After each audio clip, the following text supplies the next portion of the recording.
Chapter. Say it now. What a horrible night to have a curse. I like how literally no one else said it. It's fine because they knew I swapped over.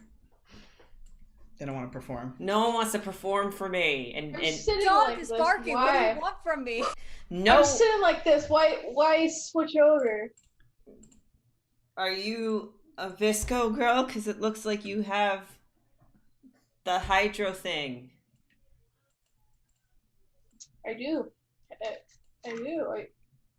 Whatever you do, don't show Taylor that. Taylor will rip you a new one for having a hydro flask. What's wrong I don't with have the hydro nails flasks? like Andromeda for that. I don't have nails right now because tennis, so I have to be an ugly delinquent. Oh my god, could you imagine though if you had the nails and then they just popped off in the middle of tennis? That's why it's like I can't hold a racket, like because they That were was just alright. to my hand. That's the worst feeling in the world. I'm still not over that you called us delinquents. Because we don't have nails like you. No, I kind of did. Yeah. I have a painful I did skin secondhand. condition called eczema, and it's been dissolving my fingertips for the past year. My God. I just don't like having things on my nails. Anyway, Yeah. hi. You don't wait, hold on. Gotta go back. You don't like having fingers on your nails? No, things. Things on my nails. Things on your nails. I heard Yes. fingers. I was like, that does not sound right. Sounds Well, like guess, have you bits. done nail polish before? Because I know for a fact, like, everyone here has definitely had their nails done before on stream. Oh, I haven't But had not on stream. I haven't had them professionally done. No, but, like, you've had them. Oh. We done. had it done on stream. We got a We all got a manicures. nail stylist here. We all got mani-pedis and now we're ready to play VTMs. You know what? That would be a great Twitch stream, like a Twitch channel if they just do nails. There's streams like that. Okay. I I've believe watched them. I believe that. Yeah. Anyway, Anyway, I'm handing it to you, Julian. I'm sorry. It wasn't a good opening. that's okay. It's fine. They all can't be bangers. We'll wait till Monday for another go at that. But hey, welcome.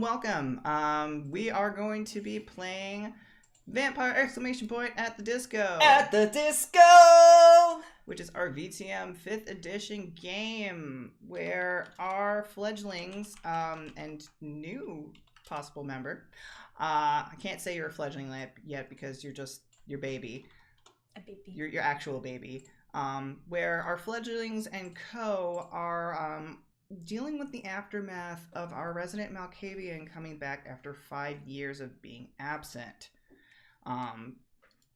Many people have feelings. Some people have feelings about other things, and some people are just completely oblivious to what's happening right now. But as a quick heads up, guess what? VTM's a dark game. There's a lot of dark, evil things that happen where most people play monsters and do bad things like drink blood and maybe in this session play with other people's flesh. When we get into content warning territory, I will try my best to make my audience aware and my players aware so that nobody is caught off guard. We also use safety tools, so if there's ever a thing that someone is not comfortable with, just do with this, and then we go on break and talk about it, and then we come back and we're all chill. So that being said, let us go around the board here and tell me who you are playing, what clan they are, if they have a clan. And for the character building question of the night, what animal best represents your character and why? And I think we should start with our new face that's here. Don't put Gizmo on the spot. I mean, if you want to go last, you can go last. They're the sheep would from like to go last. Zootopia. Okay. Established this. Okay, you go last. Okay, Andromeda, you spoke next, so you have to go first. It's always me. I'm always first anyway. Hi, I'm Andromeda. I am playing VW, the resident Tremere. And God, I don't know what animal they would be because I can't even imagine her like even having a pet or being an animal. The first thing that came to mind though was a rat because you called me a rat last session, but that's Maybe a fancy rat. a fancy rat. That's what there's breeds called fancy rats. And they're bigger and their hair's fluffier and they look fancy.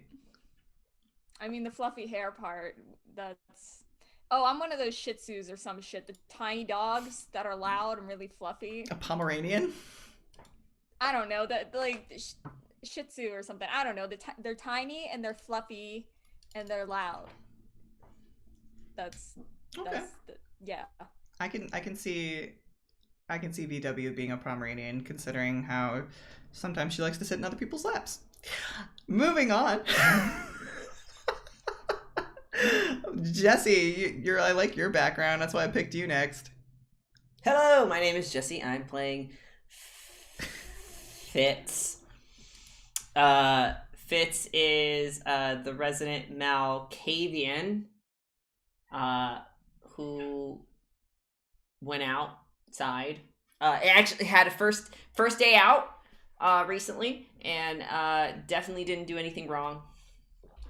I feel like I say this all the time in VTM for all of my VTM games, for all of my VTM characters. I swear to God, they didn't do anything wrong. Yeah, do we need to like reassess that VW is actually not the troublemaker, but Fitz is the troublemaker? Look, this is my first day out. Thank you. Look, you can't just expect like a kid who's like been on an Amish town to when they go out and they're allowed their free pass to not completely flip the fuck out. Yeah, but then the first thing you do is go have sex with a priest and like spill all your secrets to him. Like,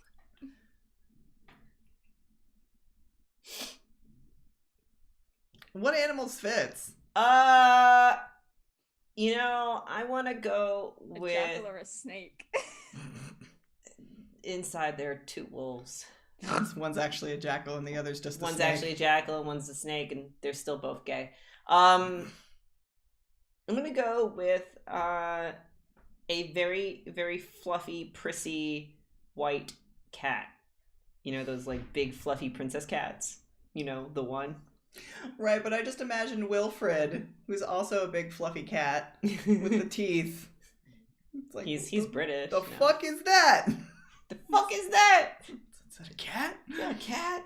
No, Fitz is much prettier than that. A pretty white, fluffy princess like cat. See, I thought you were gonna say one of those rat dogs that people talk about, like the white rat dogs, because you were like a small, fluffy white, and I thought that was where you were going. Fitz definitely has cat energy, domesticated cat energy. So, not big cat, domesticated cat. That's fair. Mm-hmm. Well, thank you, Jesse. I look forward to seeing what shenanigans Fitz gets into this session. But moving on, hopefully the conversation outside has stopped. Var. Is it still going? Okay. Giz, do you mind going next? I definitely can. Hi, I'm Gizmo, and I will be playing. Do I introduce them, or do I just say a person? You could say your character's name if you want. Okay, I'll be playing Evie. And the rest is secret, I think. And if Evie was an animal, I'm just kind of looking around my room because I got a lot of animal stuff. Oh, she'd be a cute little oh god, if I can remember what they're called. Cuttlefish. She'd be a cuttlefish. Oh, that's cute.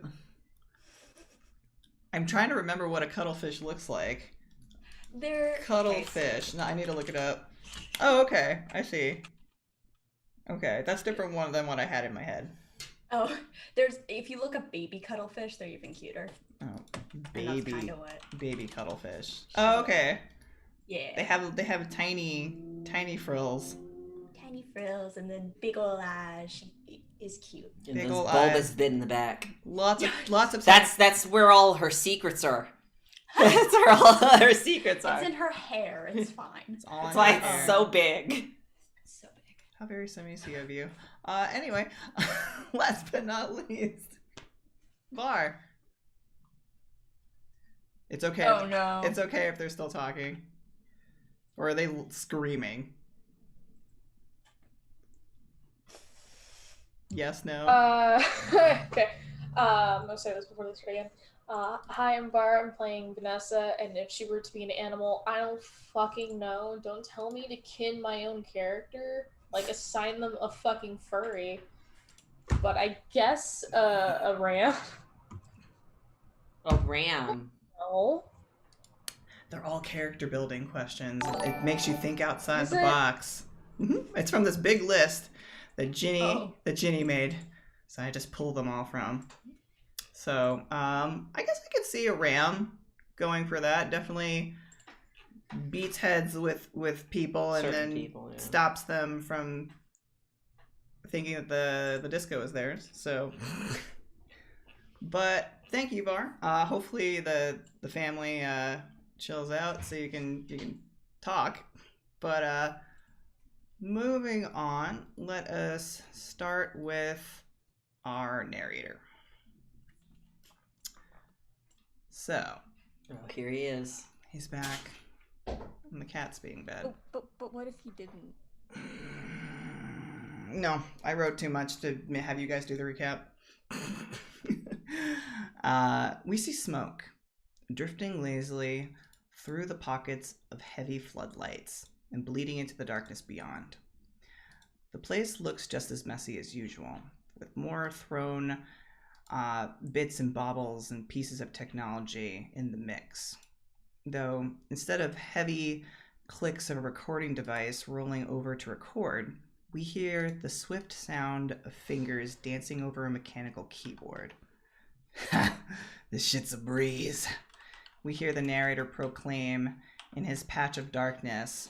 Beyond him, a single small monitor with illuminated acid green text peering back at them. There, a letter begins to be typed out, though a voice carries out in the darkness as it's written. The rest of the night is filled with varying reports. Can't tell what fucking times they are. Fitzy was feeling nostalgic, headed back to school, found out about missing international students and something about an old coot, fucking health decline, car accident, who gives a shit. After that, tested whether or not King Louis had his hold on him still. Turns out not. But Christ, as he has a fucking temper. He punched out a mahogany wall and set off everyone in the church. Can't wait to see what the camis do with that blowout. The fingers pause for just a moment before continuing. Oops. Fitzgerald made contact with Syndicate member 0929. Breach on both parts. Can't say what exactly they spoke about. Intel was intercepted. There's a forced sigh that echoes into the air. Jackson Preen, Plastic Putz, whatever. Can't remember all his fucking titles. After losing Vanessa, he was introduced to Mary Romano, Ventru with a toe in the Camarilla and a whole fucking leg in the Bahari cult. Jackson wanted his information and cake too, and forgot that's not how kindred work. She asked for a fucking favor. Figure out why the blood bags are being removed from the horse streets. There's another pause, and there's almost like a shift in the chair and crack of fingers that I heard. Oh, this is gonna be good. VW. Being the good little follower of the Baron that she is, decided that all kindred she was gonna try and out of all the kindred she was gonna try and bag, she was gonna stick with the one that likes to travel from place to place, but goes by the name of Angelo. Pauses again. Your stereotypical wandering musical idiot. After getting reminiscent over a fucking guitar solo, Jackson comes in to start a fight with the Ravnus again because ... That went great last time. Turns out that true friends don't actually exist amongst our kind. We see a cigarette pound into an already overflowing ashtray.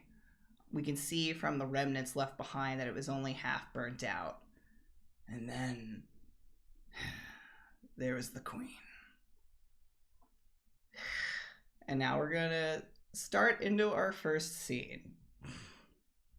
No, wait, let him write more. Wait a minute. Oh, you want him to tell you guys the future about what's gonna happen? It's not the. What is he not a Malkavian? Like, what is? Why would he be a Malkavian? I don't know, because he always says our kind, so he's definitely a kindred. Narrator is a kindred. I don't know. You'll guess That's you'll have all to. we figured out. You also know that he's talked to Aleska, and he knows about the Baron. And he knows about Inquisition numbers. I don't know. I don't like him. I hate him. He sounds like a threat to me, therefore I don't like him. Don't worry, you'll meet him eventually. But first things first, Ebby.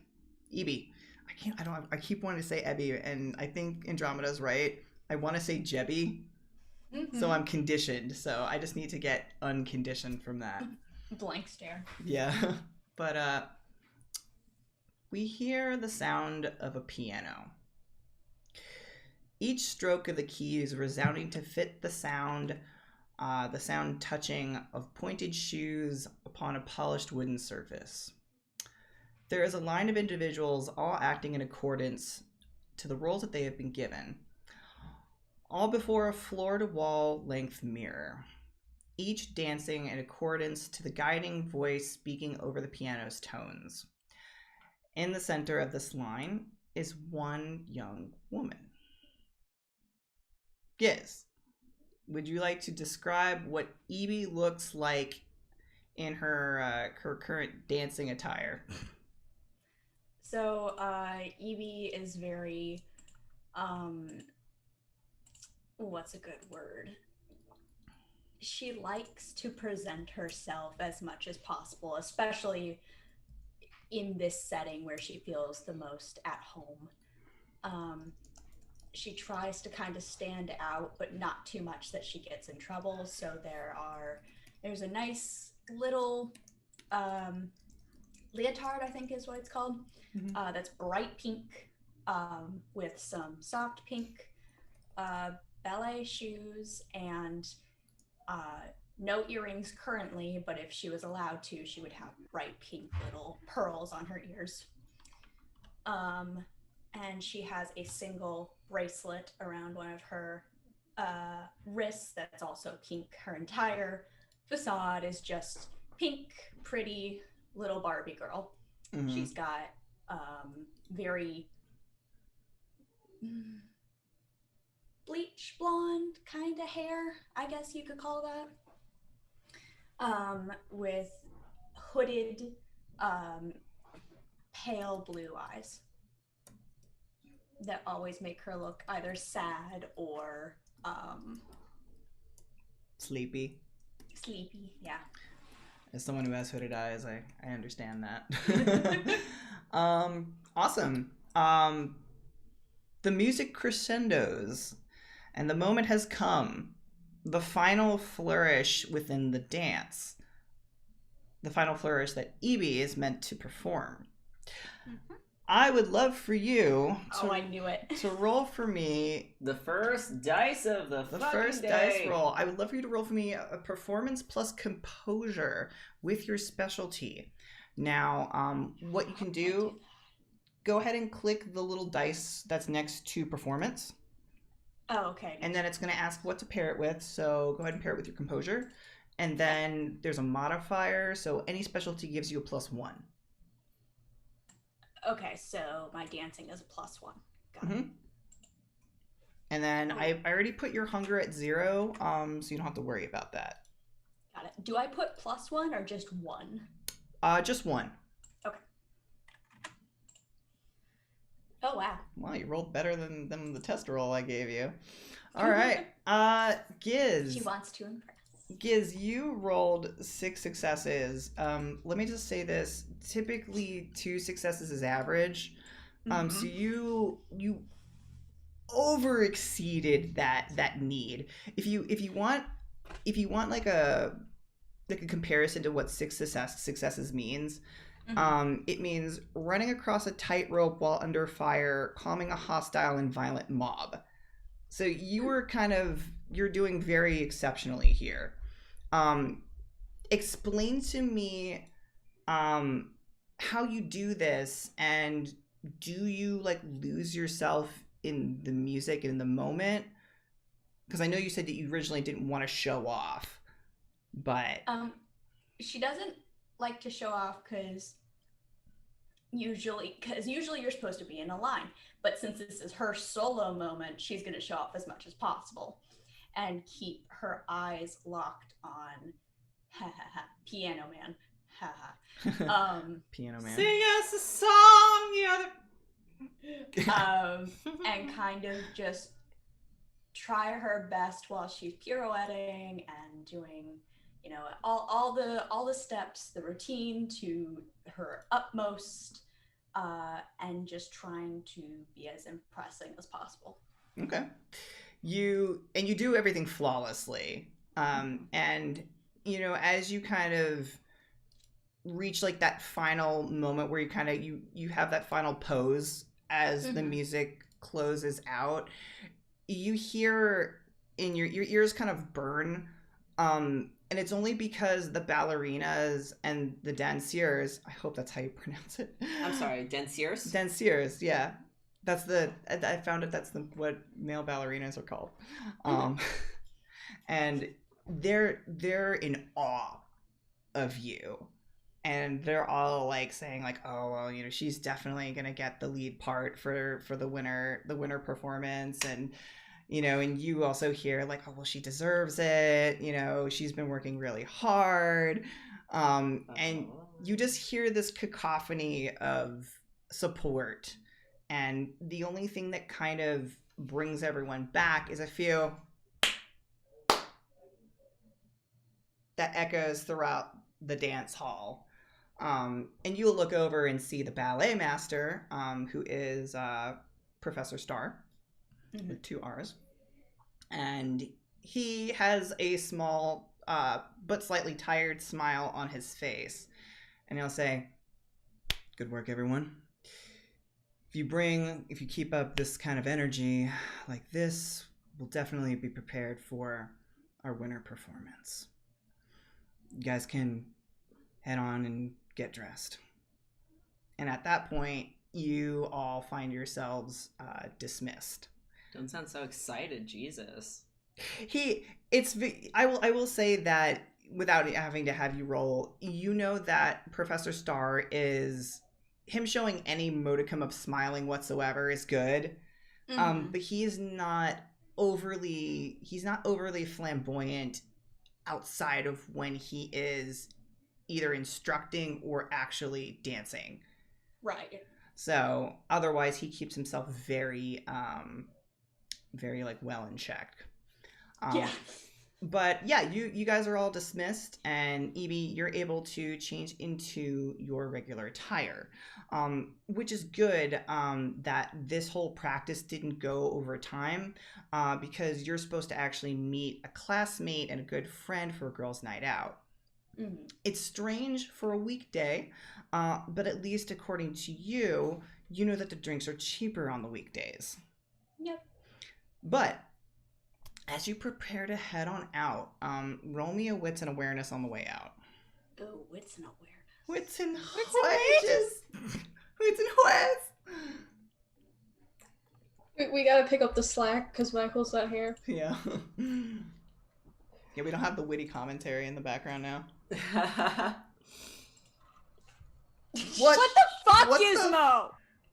Jesus. This is Maybe only give going us to. better. It's just for today. I like how It's just Watch. rolling so well. All right, well. Imagine You're rolling very one for aware. me. You're so fucking You're aware. very aware. she has to be. Evie, as you head out, you pass by the door to your dance studio, and you catch your instructor speaking with someone, a rather beautiful woman standing tall as Professor Starr, with thick platforms and almost ankle-length black hair, impeccably dressed, and for some reason you feel as if she had been there the whole time watching you all practice. But that can't be right. Yes, she's very good. Why did my Scrivener messed up? Uh-oh. Oh wait, go. Do you stay or do you go? Do you want to listen in, or are you gonna move on? Should I stay or should I go? She's so nosy. She's gotta listen. Okay, roll for me a dex and a stealth. And roll a 6 again. That would be hard.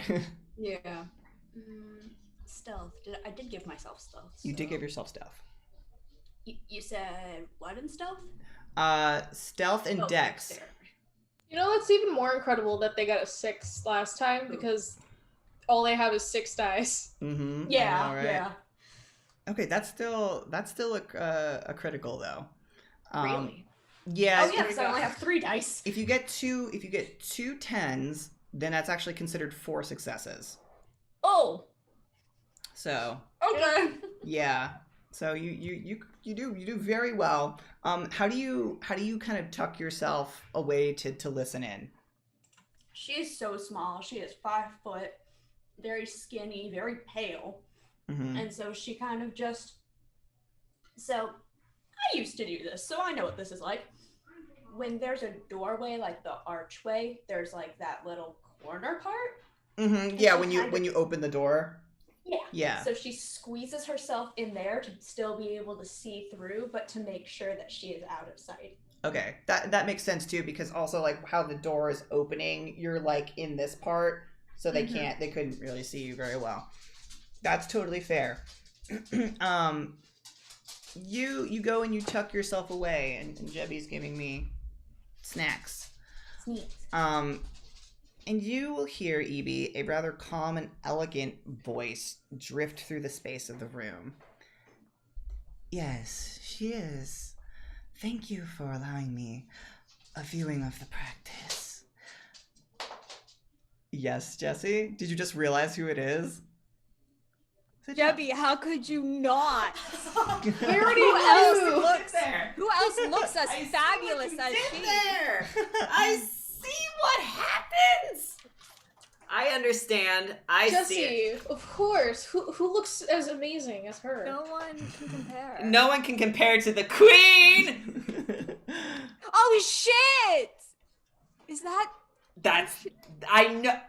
Yes, I guarantee you, You're scaring Gizmo. it's fucking Queen Anne Bosley. Guarantee you. It's no, Jesse! Oh my fucking god! No, I thought you were on the same I page. thought we were on the same. I thought we were. There's a Hannah. Bar and I are on the same It's page. Hannah, yes. Oh. Oh. God damn it, fucking Jesse! I wanted to see it with my own eyes. I didn't hear the description of her, so. That's okay. I think I'll speak with the head of the department about reinstating that scholarship. Dare I say, make even a larger contribution. Evie, your heart jumps at hearing that. As you kind of make the connection of who might actually have been the person that was your benefactor in coming to the school. Because this is you're going to the school based on a scholarship program, correct? Yes. She has no support from anybody outside. So now you have a name, well, not a name, but you have a face to associate with why you're going here. And before anything else can be said, the door drifts and it closes ever so gently. Not to pinch or harm you in any way. It actually almost feels like a breeze drifted it closed. And after that, you can't hear anything else. Well, obviously it's a dance studio. Hmm. They have to have some kind of padding, so she's just like, she huffs and she's like, and she. And you get a phone call. It's gonna happen. Oh, I thought that was my roommate. Okay. No, you're fine. I'm gonna be getting a bunch of these. Probably. But yeah, and that's fine because you need to meet Rosalind, who is a theater student who is a little bit older than you. But just like old enough to be kind of cool, though. You know what I mean? Mhm. Like, depends on your perspective. Despite the age difference between you two, Your peer seems to have lived a bit more of a sheltered life. You know bits and pieces of her history based on what she's shared with you. You know that Rosalind's mother died when she was very young, and that her father was on his deathbed due to lung cancer, but somehow recovered after he was literally, like, weeks away from dying. Since then, her father has actually been rather absent from her life. And all Rosalind seems to do is either go head into her studies or holds her friends at a safe distance, at least in the dating department anyway. You've heard both men and women actually complaining about that. And maybe that's why you asked her to meet you in Soho on a weekday. The denizen of sin and film production, you know, isn't too terrible during this time of night. And at this rate, you might actually find out why she has zero interest in Oliver or Janice. Just two other students that go there. Don't ask me to describe what they look like.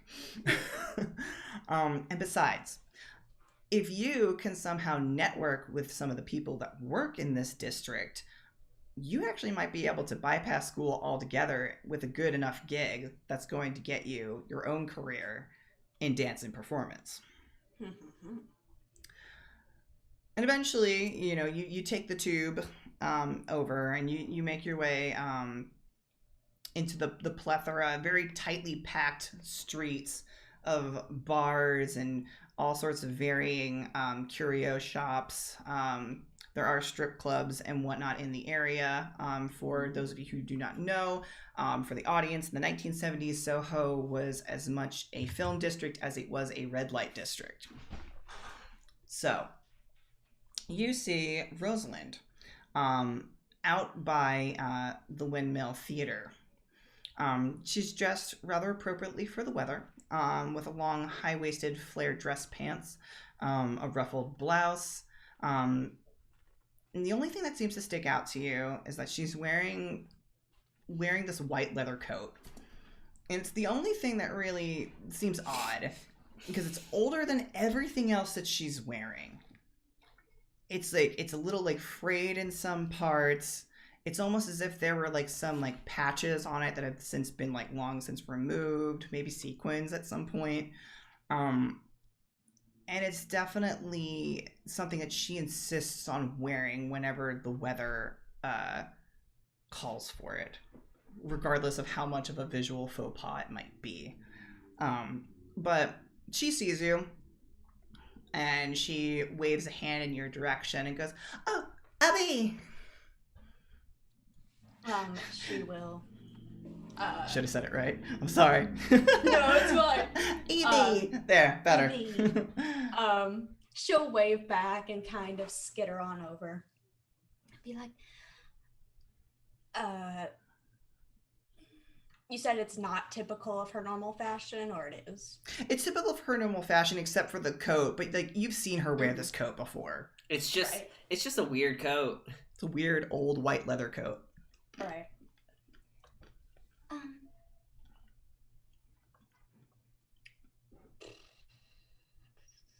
Trying not to be mean about it, but she's like, What? What's wrong? The coat. It's always the coat, but not really. It's Not cold always. out. I'm not going to go out without a coat. I know, but couldn't you buy a new one? Or let me buy you a new one? She tuts at that and she goes, "I wouldn't expect anyone to buy me a coat, and no, this one's perfectly fine. Besides, it's personal." And she kind of like, she grabs the lapels of it and she pulls them up a little bit as if to kind of I guess guard herself from the cold weather. Right. It is early October. Judgment.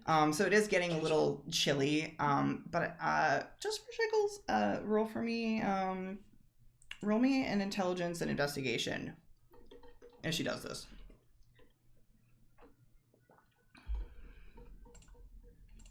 I swear to God, if you roll another crit. Investigation, intelligence. Nope. Okay, wrong. regular.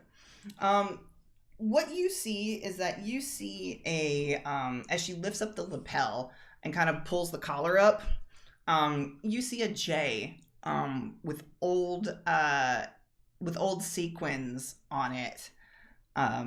And it's not hard for you to kind of make the connection. You've known Rosalind. You two have actually, the few times that you've had a tiff is over Rosalind's really bizarre bizarre claims to knowing Jackson Preen and his plastic vanity that well. So clearly this just might be in your mind. This must be like some sort of like fan jacket or whatever, and maybe that's why she never wants to get rid of it. Okay, well, maybe we could go to a show and get you a new one. Right now, I thought we were going to go and have a bit of a drink. No, we are. I'm just saying in general, because it's... And she reaches out herself and kind of like it pulls at like the strings, not to pull it, but like show them off like, it's falling apart, dear. It is not. Besides, I can always just get it tailored or something. It's fine. It's not like we're trying to have people's eyes on us or anything. And she kind of she pulls the coat back down. She goes, come on. I wanted to show you something anyway. Fine. I'll let it go this time. And she'll kind of like hook her arm with Rosalind's. Sure. Just so I know, I forget what you decided on for height. How tall is Evie? 5 flat. 5 flat. Okay. So Rosalind's definitely a little bit taller than you. But Rosalind's also not wearing any like super fancy dancy shoes either. I dare she's probably wearing like little kitten heels.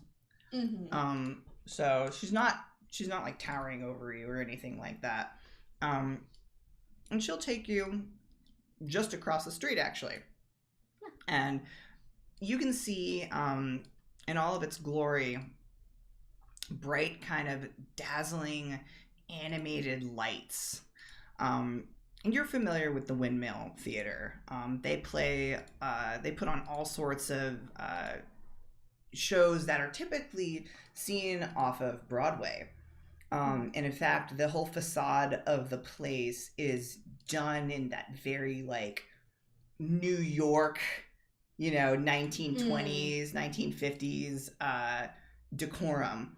And you'll see within the billing for that evening, you see that there is grease that's being put on for the performance. And Rosalind kind of smiles and she goes, every single time that I'm supposed to be given some sort of American role, I can never get the accent right. Well, it's not that hard, but I mean... Are you really good at it? Go on then. Not. I want to hear. No. Please, No. please. And she actually, she leans forward and she goes, "Look, I'll give you mine if you show mine if you show me yours." Yeah, pretty much. Right. if you give me your American accent, I'll give you mine. I mean, I'll tell you, it's right dirt.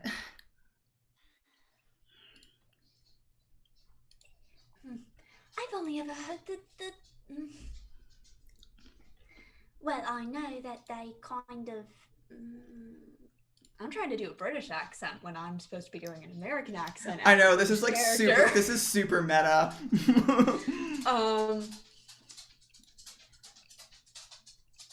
I know... fuck. You suddenly don't know how to speak. I don't know how to speak American. I know that they kind of have this sort of accent sometimes. That's brilliant. she No. she pats like your shoulder. It's like, no, that's absolutely brilliant. I mean, whenever I try to do it, I just kind of sound a bit of, I just sound deeper and I don't like it. And I will definitely say that when Rosalind does that, she doesn't sound terrible. But you can definitely tell that she has a lot of perhaps insecurities about some of her acting that you are very privy to, compared to, say, Oliver and Janice are not very privy to. Right. She's like, really though, I mean, you should probably do some acting too while you're at it. I mean, the dancing's good and all, but you can always do both. Well, from what I hear, I'll be getting a scholarship either way. Another one? Mm-hmm. Another one? Really? From who? I'm not sure. It's some woman that was talking to Mr. Starr earlier.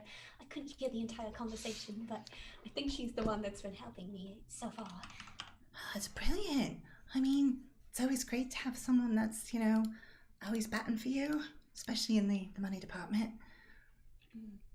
So who's yours? I mean, I told you, with everything that happened with Father, Mr. Preen's been helping me, and... Oh. You say the same thing every time. That's because and it's don't believe you. it's true. But I've never seen you around him. I've never seen him at campus. He doesn't typically come to campus, especially during the day, but I mean, he does come around every so often. What, does he sparkle? Is it blind people when he walks around without the glitter on him? She kind of like purses her lips a little bit, that as she's contemplating, and she goes, there have been a couple times at the disco where he did have a little bit too much on, but I mean, I don't think that's his fault. I mean, and honestly, he looked way better than Darien did.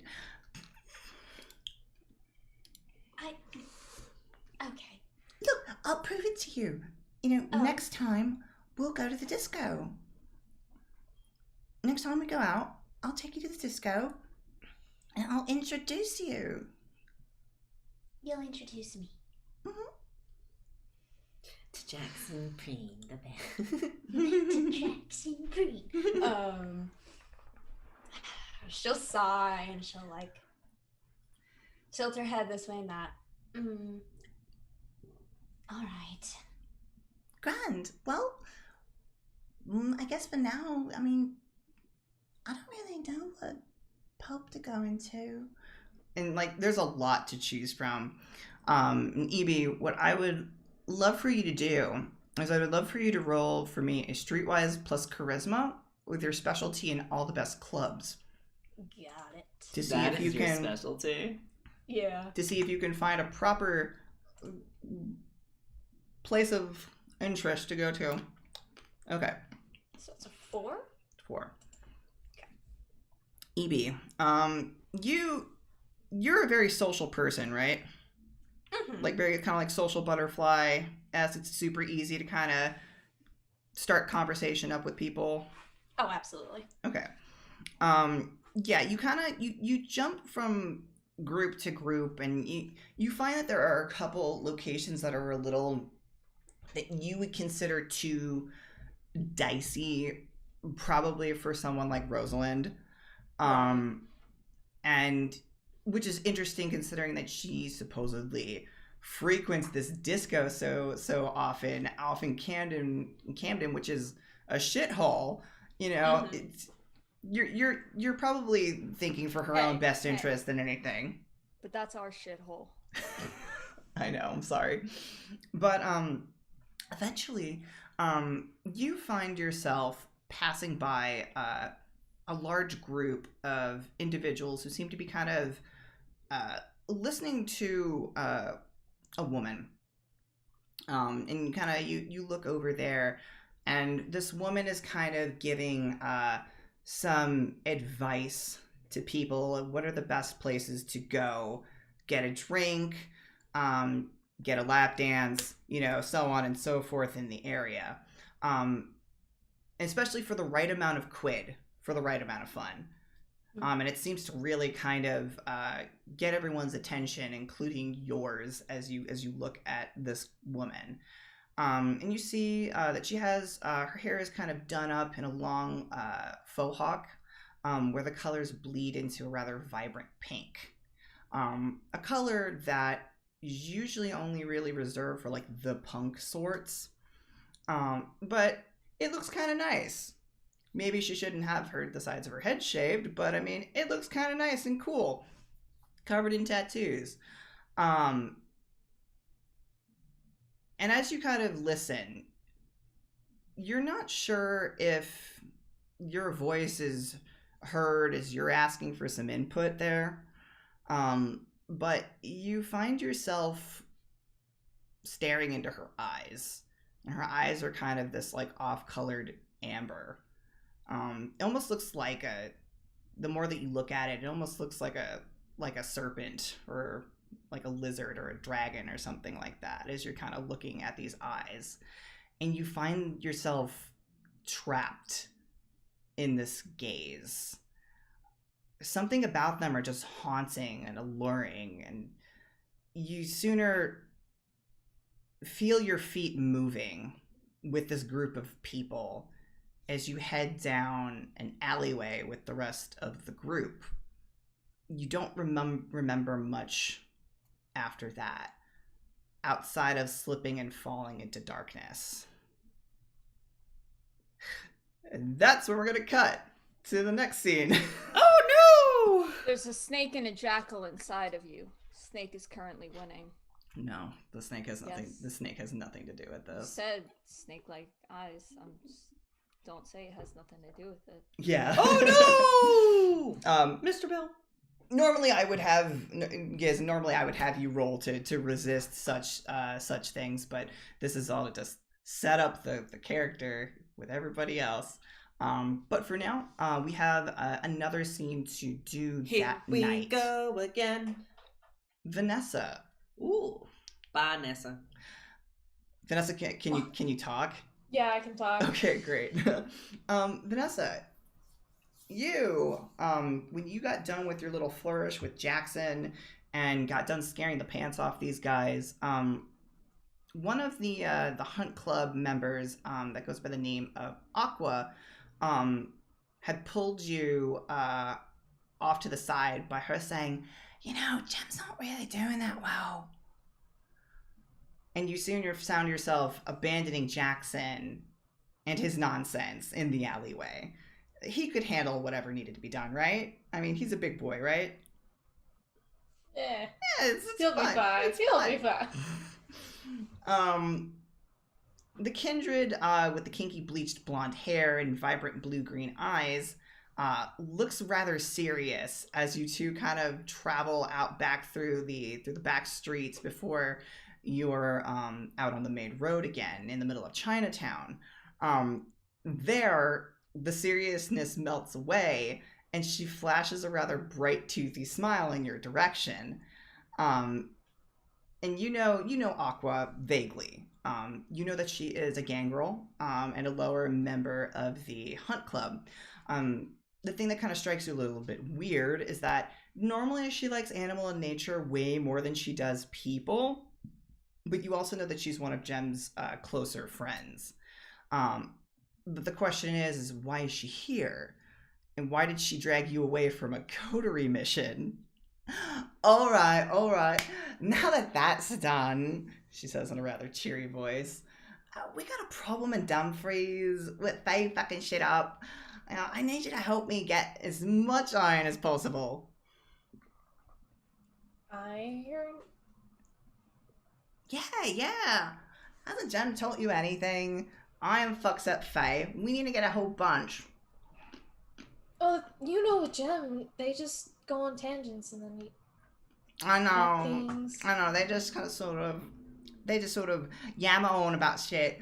But seriously, and besides, it looked like you weren't really having that much fun with that guy. So I figured you could probably just come with me.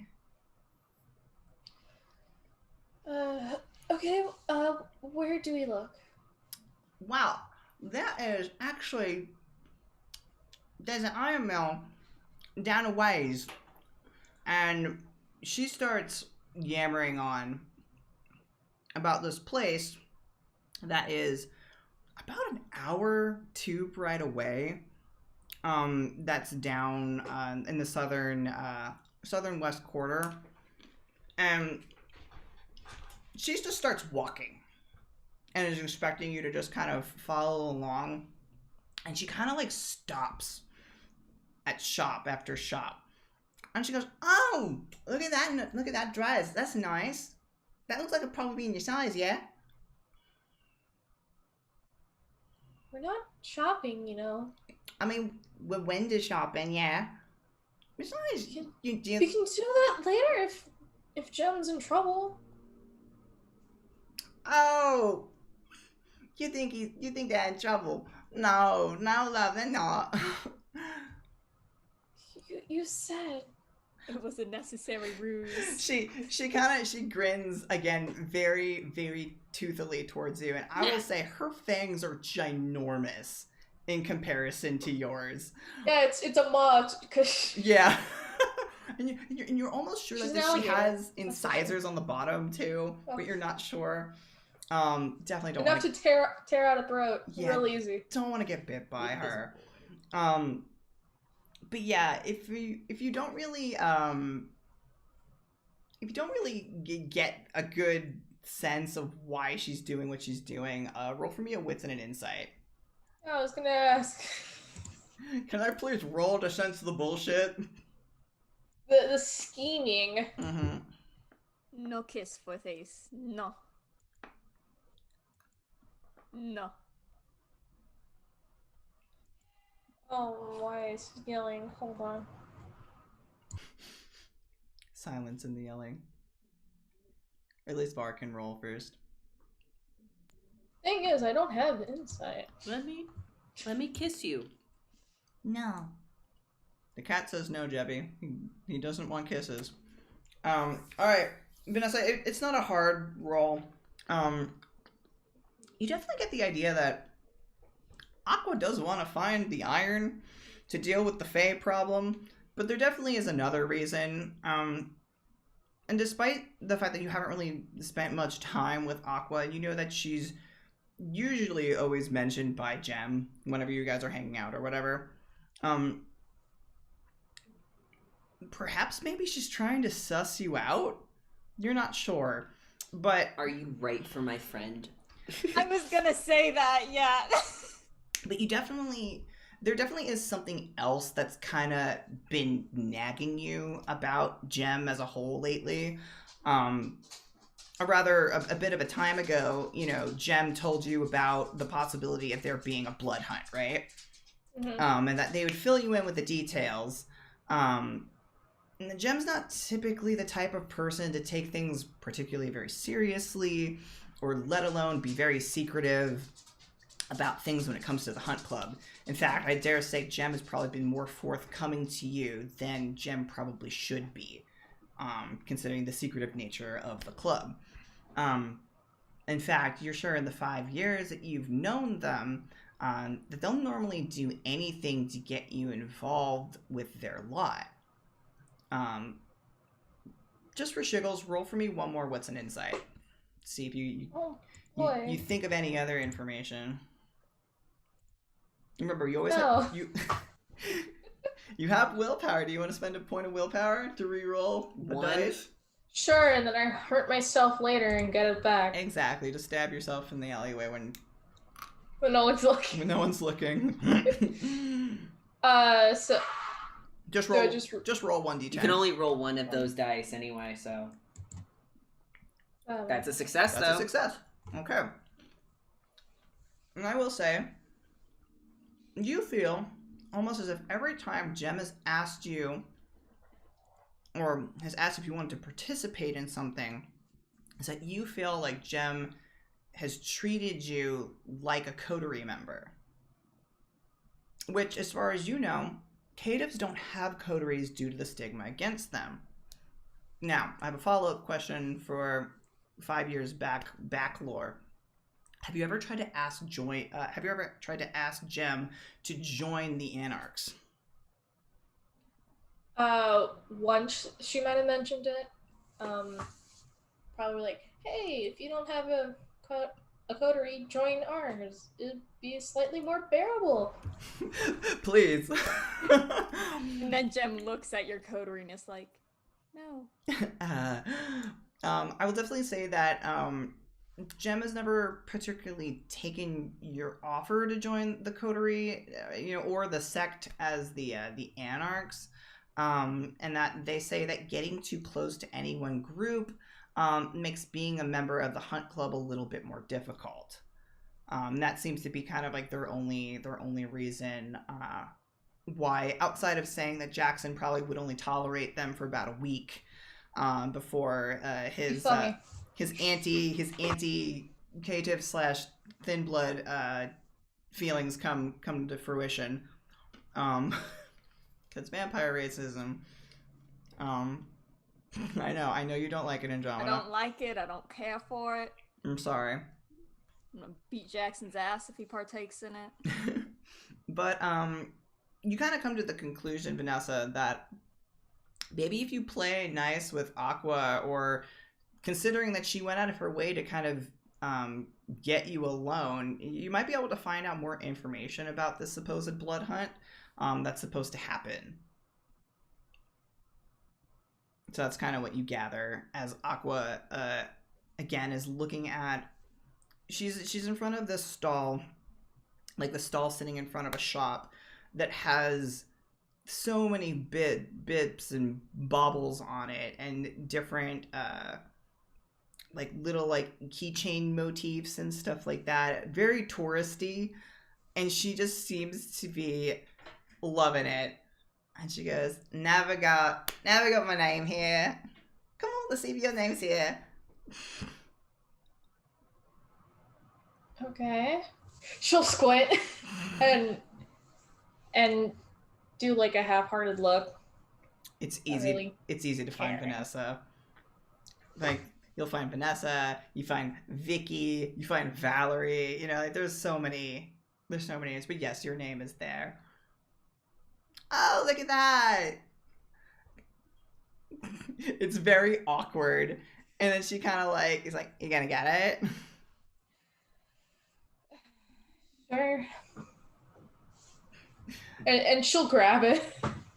Excellent. Just to please her Sure. at the moment. The shopkeep kind of perks at the possibility of making a sale.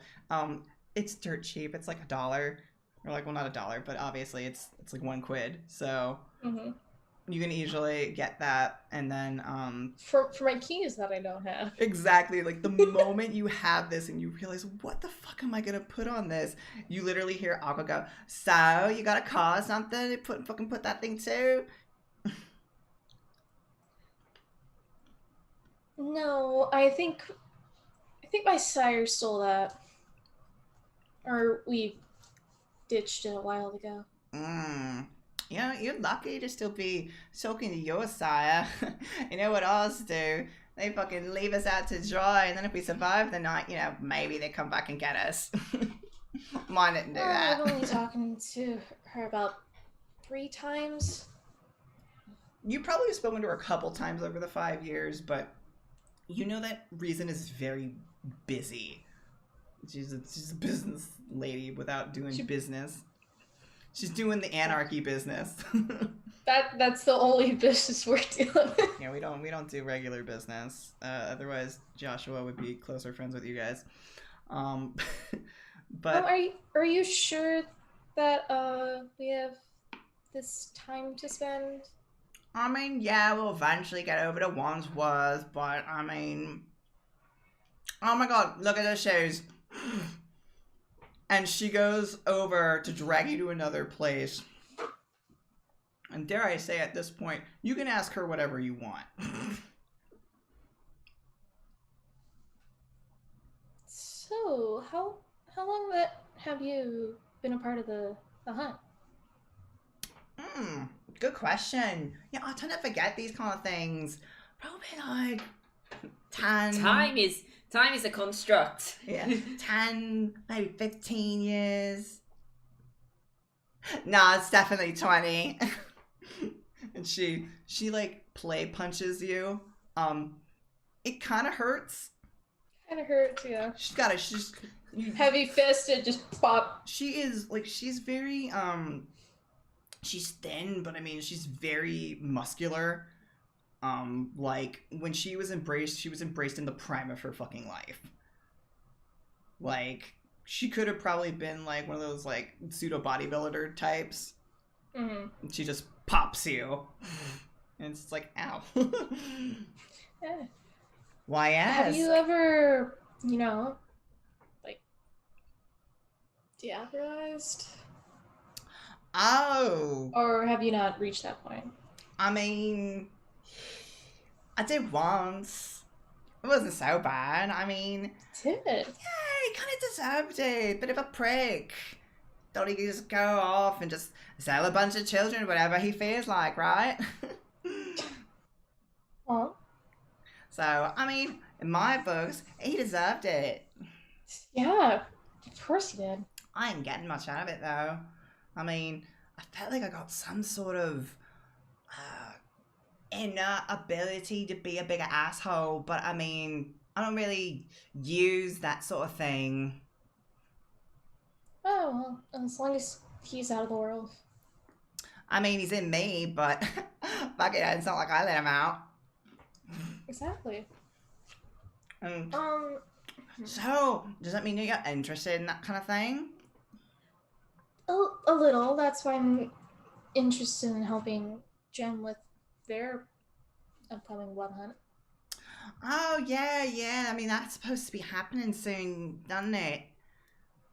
And she kind of like, she rubs her chin a little bit and she like, looks like she's desperately trying to now find another shop to distract you with. So you feel like you're kind of going in the right direction. Mm-hmm. She'll follow along with probably entertain her with like pointing out things that maybe she would like. Oh, really? That's a bit frilly. I'm not sure if I guess you could light it on fire and then be a really good Molotov cocktail starter. Well, you wouldn't know until you try. I guess you're right. Maybe you can pull it off and lower people's guards.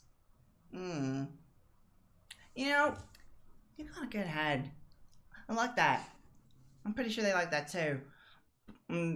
She kind of like goes and she starts harassing the storekeeper to buy probably what looks like to be like probably like a head sash, kind of like the one that you have. And it's not long before she comes back and she slaps it into her hair and kind of does what it does with your hair. It bleeds into the curls and the kinks. But it causes like a nice shape to it. And I also will like carefully reach up and like straighten it out for her. Oh, thanks. I'm not too. It was a little too far back. So. Yeah, I'm not too good with all this girly stuff. Sorry. Well, at least it'll stay out of your face. Yeah, you're right. And it's kind of she'll nudge the hair a bit, and she'll say, there's I guess. Nah, I probably shouldn't say. Never mind. Come on, let's go. We should probably get to the tube. No. What? Tell me. And she looks like she bites her bottom lip with a very large fang. And she looks a little contemplative whether or not she should say anything. What do you do to try to convince her? And I'm going to tell you this is going to be a tough check. This is going to be at a difficulty 4, and I'm going to remind you that blood surging is a thing. Yeah. Okay. But you gotta say your blood surging before you roll. I guess I'm blood surging. What do you say to try to convince her?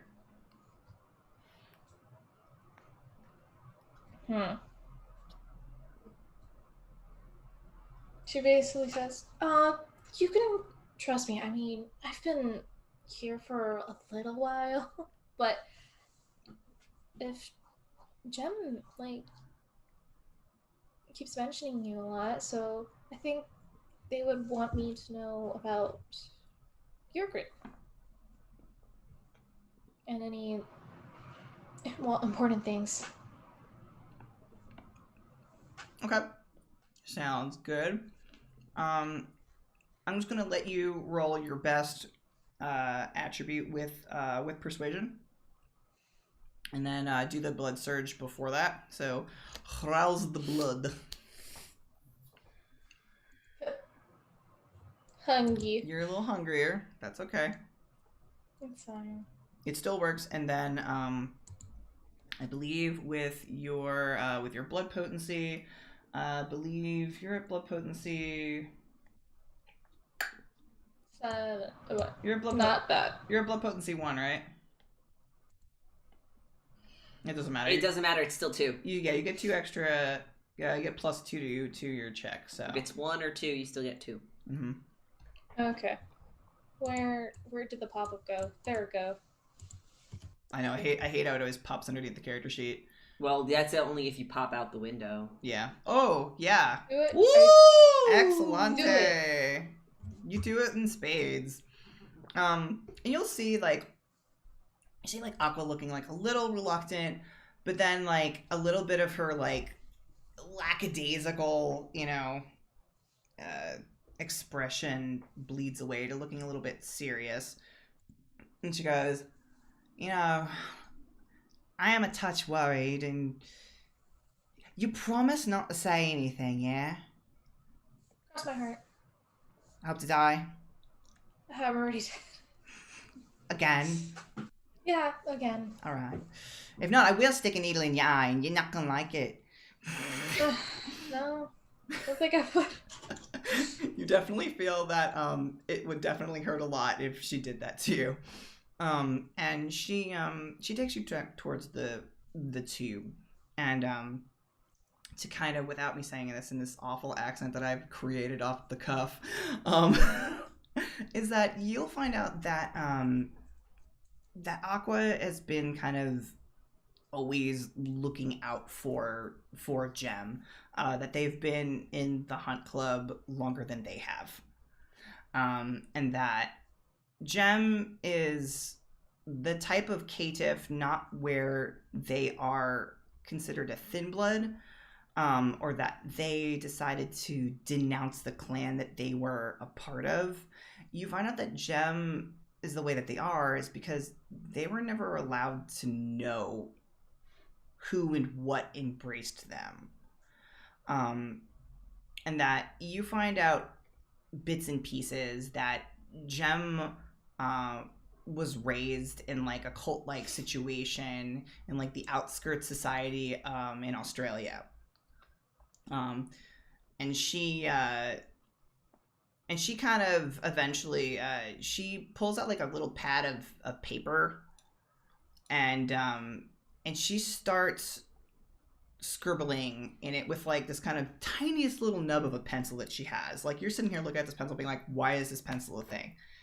Get a new pencil. But she has a small pencil. It's more eraser. Yes. I know exactly the pencil you're talking about. Yeah, bro. you gotta like hold it like this.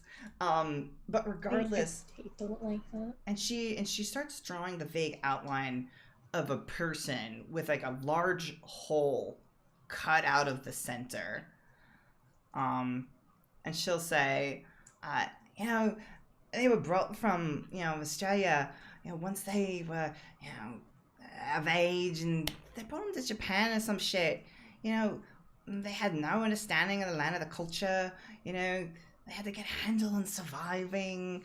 It did so enough to get friends, and work and purpose or some shit. I mean, I guess she got better, but then, one by one, those things started to kind of, going away. It was like the entire purpose was stripped, and like any sort of joy Jem had was, left to nothing. Left in kind of a bit of a husk.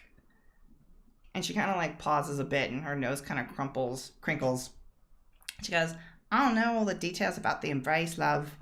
All I know is that Jem was and that they were kept from knowing what the sire was, and that they were folding just a bunch of shit. Shit that took them long enough to figure out it was all, well, crap. And look, I know you don't like the Count, but I mean, the Count helped with that. And she looks back up with you with a little bit of a wary look. And she goes, I did some reading myself, and I found out a name. That's all I really know, is that this cult or whatever was called Shalim. And she writes the name down, which is Shalim, over the silhouette of the person with the circle cut out. And she goes, it's hard to get a blood hunt called on these people because, you know, outside of fucking with humans, it don't really seem like they do much else. My guess is that Gem's pushing for something to be done about them. And she kind of offers you, like, she rips off the page and kind of offers it to you. My guess is, if Gem's gonna get something done about it, they might be a little bit more, how do I say, drastic. Right. Sounds awful. All things. Yeah. And she kind of tucks, like, I'm imagining you guys are probably already on the tube by this point. And she kind of tucks up her legs and kind of folds her arms over her knees. And she goes, you know, really do seem like you care. And it's the only reason why I'm telling you this, you know. Because I don't want anything bad to happen to them. You know, they go off and go on this big bad blood hunt and don't come back, you know. I feel like right shit. Well, I'm gonna go with and make sure that they do come back. You better, because honestly, Gem's starting to look a bit more like that picture.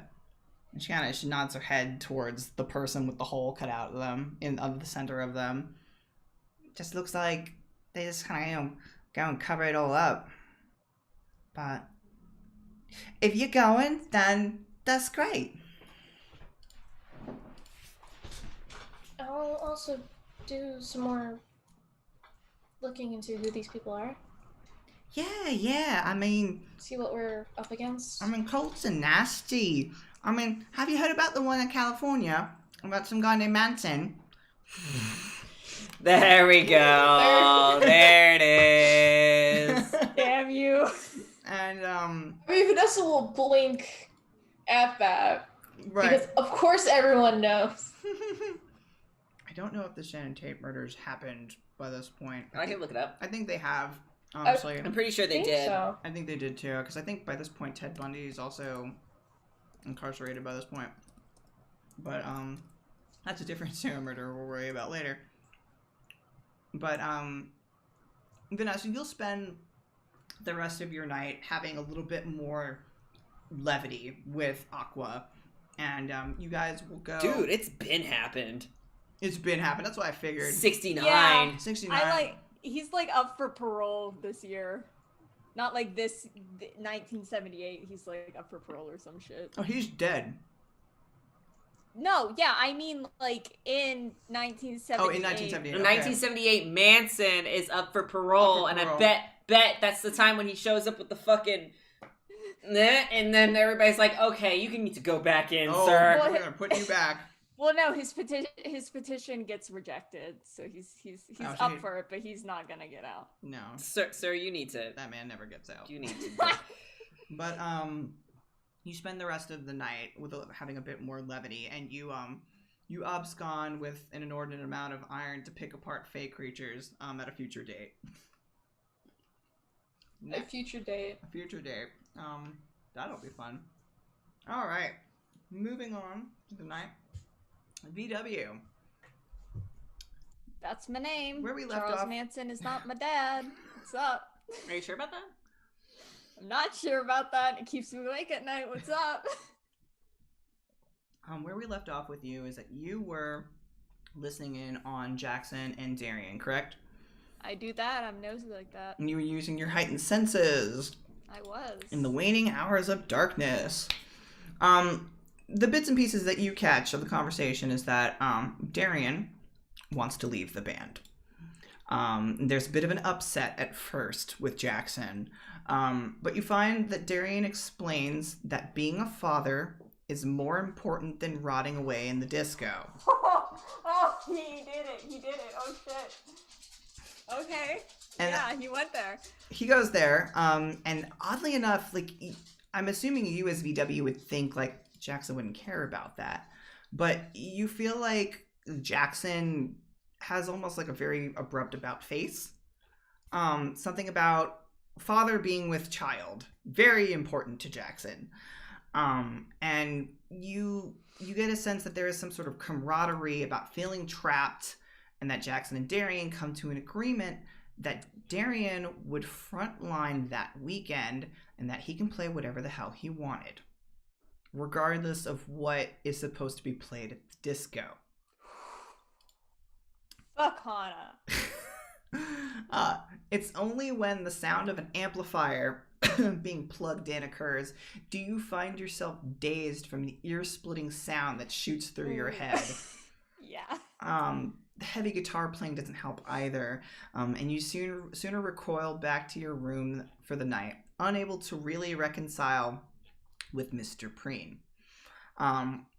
What worries you perhaps the most is you getting back around the same time as Vanessa does, that Fitz isn't there. Of course he's not. Do you two saying each other and realizing that Fitz is not there, and you guys both know at this point that that Jackson stays up an hour later than you do?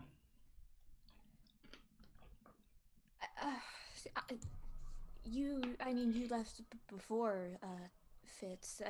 You haven't seen him?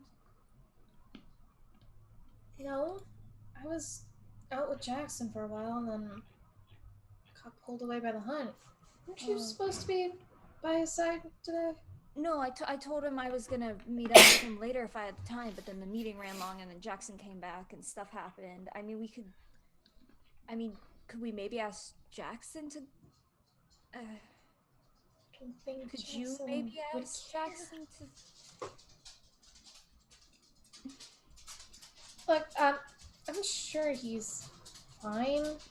I mean, he's been asleep for 5 or so years. Whatever increment that he wants to say.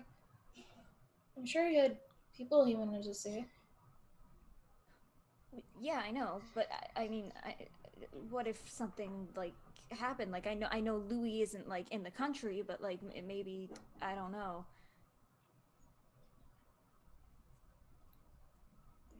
Don't think he would be able to currently go on a day flight all the way down to Madagascar. That'd be impressive if you could. Okay, if he's not back by tomorrow night, we'll... Yeah. Okay. I'll tell the boys to keep a better eye out. Yeah, that's good, thank you. See if they find a pile of dust outside. One could only hope. For his sake, Oh, of look a course. mess outside the club! Oh, also, we need to replace some of the dance floor. What? Torpor takes you guys immediately as that happens. What? Fucking good. Guys both pass out and you guys like both like you flop back Fall into your back. coffins. Don't worry about it. I think that's very funny. And we're gonna go into the next night. For those of you who are kindred, please roll for me a rouse check to see if you get hungry. Let's get hungry. Let's get hungry. 10. Doesn't do anything. Did I roll? Is it doing it again? Is it doing the thing where it doesn't want to roll for you? Yeah. I will definitely say both Vanessa and BW do not get hungrier. Let's try it one more time. Yep. Yep, gotta refresh. Okay. Stand by, everybody, as I It's because Fitz is dead. He doesn't need to roll a Oh, rouse that's check. a good point. You're all dead.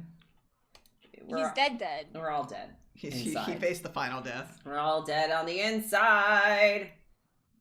Oh my Seb god. pushed him out into the sun. It was like, whoop. Really? Do you want me to roll for you? Yeah, I guess. That's so weird. Okay. I don't know why it gets angry at me like that. Well, fuck me. What's the point? What's the point? What's the point? Yeah, there's definitely something up with your roll 20 that's not Alright. doing a roll. But I will I'm assuming I injured myself and then I could wake up with my willpower. absolutely, we can probably say that you did a demonstration for Aqua and she thought it was super badass. look how cool Look what I can do. Look how cool I am. Wow. But Fitz. Yeah. Actually, wait. Before we get to you, No. Okay. I'm sorry. Well, very shortly, Vanessa and VW, you guys wake up. And you do not see Jackson or Fitzgerald there.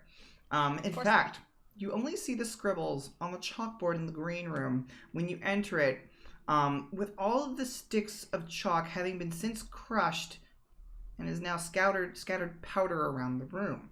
Despite your spirits tampering with things, they left the note behind on the board. Oh god. Should I do this in my best Jackson Preen impression? Or should I Please. This is going to be bad. I don't even know how to do it. Then don't. Love. You just have to say love. Mary Romano, Bahari Garden owner. No, I can't do it. I can't do this voice. Bahari Garden owner won't open up about our little Sabat problem until we do something for her. She says people are going missing in Soho and wants us to find out what is going on with it. I did my job. Why not do yours? JP. JP. JP.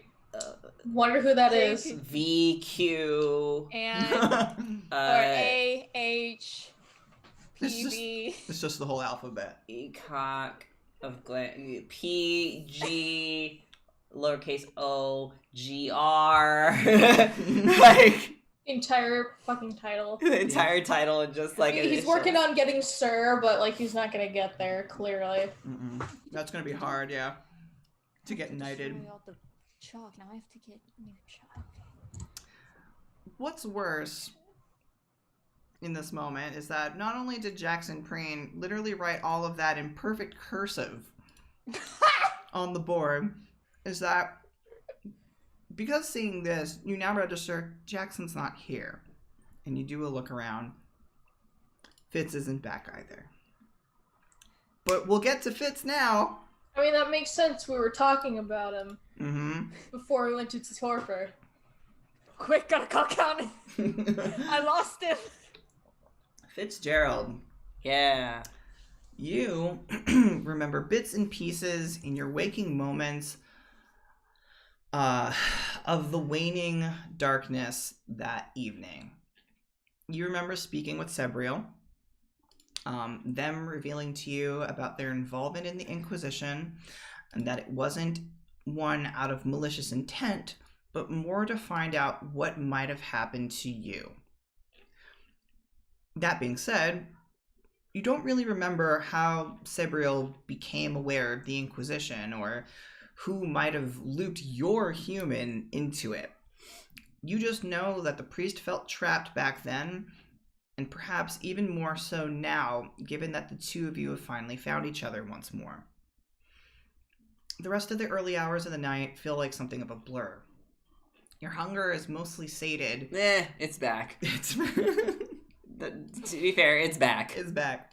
It's mostly sated, and you felt a warmth you hadn't felt in ages, and perhaps once felt when you weren't dead. But you were told you were literally dragged under the coffee table in the morning after you went into torpor. Thus then was covered in every blanket and towel that Sebriel had in the apartment. In fact, it felt sort of cozy when you woke up that evening. like a really weird plush coffin. We're in blanket fort right now. Yeah. But on your way back to the disco, you remember the heavy weight in your pocket of a stone medallion that Jackson Preen let you keep for the time being. Seeing as you were going to see Jeremy first last night, perhaps late is better than never. Just like half stop, like, wait a minute. I forgot It's on something. a heel. Turns on a heel, goes to the zoo. Yeah, if you guys see, I didn't plan for this to happen, but if you guys look at the map, the zoo is actually really, really, really close. Yeah, there's a map on the Conca now that has everything. That has everything on that. I looked at it. It's nice. I appreciate it. But, yeah, Fitz, you already know how to get into the zoo. You know the trick already on, forget, to get through the gates in after hours, and you ultimately know where you need to go and look for this thin blood. But as you reach their small shack of a home, you see another figure of a man, well dressed in a 3-piece slate and blue colored suit, perfectly styled hair, and dark forest green eyes. Oh shit, gotta come out from the shack. Joshua. I'm sorry, what? I didn't say nothing. Okay, are you sure about that? Joshua locks eyes on you and blinks once before laughing and drifting by. Good to see you in person, Fitzgerald. You made a right mess on the news. I get cranky when I wake up after several years. Joshua pats you on the shoulder as he kind of drifts by, and he kind of is also like looking at his watch as he's doing so. He goes, if you want, we can catch up later. I'm on a bit of a time crunch right now. Why not meet at the Rose Garden and let's say Sunday, 9 p.m.? Well, are we going to, like, enter the court? Or are we just going to just meander around the outskirts of it? He's still walking, might I add. Oh, well, there. And then he kind of says over his shoulder, he goes, that, my friend, is entirely up to you. I feel like it's not. And you can go and head into, I was going to say, actually, it does strike you.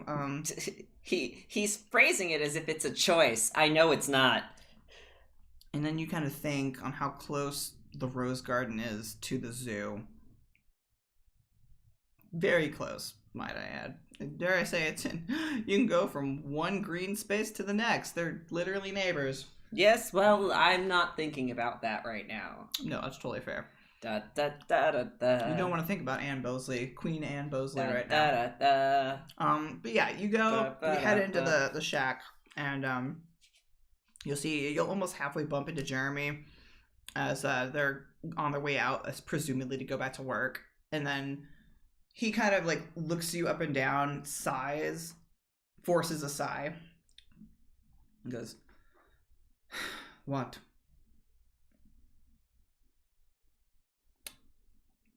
I have a question for you, because I am an ignorant kindred that knows nothing and you know more than I do.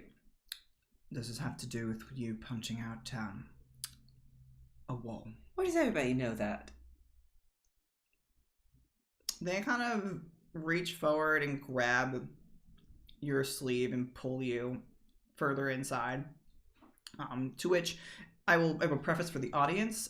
Jeremy's quarters are very small, and if they had to personify what a magpie would have if they were human, that's what he has. There's bits and pieces of everything here. Bits and bobs. Bits and bobs. And he goes and to a small, really small television. And he punches it on, and you'll see on the evening news talking about how there was a crazy person hopped up on drugs that somehow has miraculous inhuman strength that punched through a mahogany confessional wall in that while there was no evident harm caused to any one person, that Father Abraham was taken to St. Bartholomew's Hospital just for the sake that he passed out on the scene, and that authorities are looking for the perpetrator. Look what you've done. Why is that me?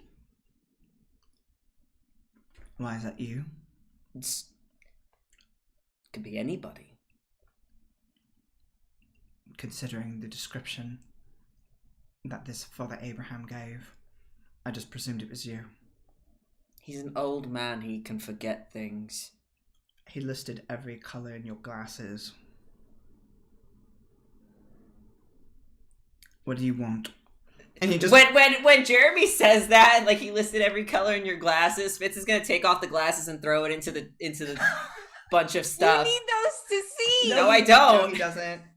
He's just gonna it's literally gonna be like just an instant like takes off glasses, throws it into the whatever magpie clutter he has. Oh my god. Are we gonna blame Lysander for this? Is that what's happening here? We're framing Lysander. Well, Julian, you're gonna have to redraw Fitz without his glasses. That's fine. He'll get. I know ones. you did some nice. He's gonna craft lose work on those. it. It's like, That's fine. Sure, you do this and you throw it into some pile. That I'm sure it looks like it's always been there after it's been thrown.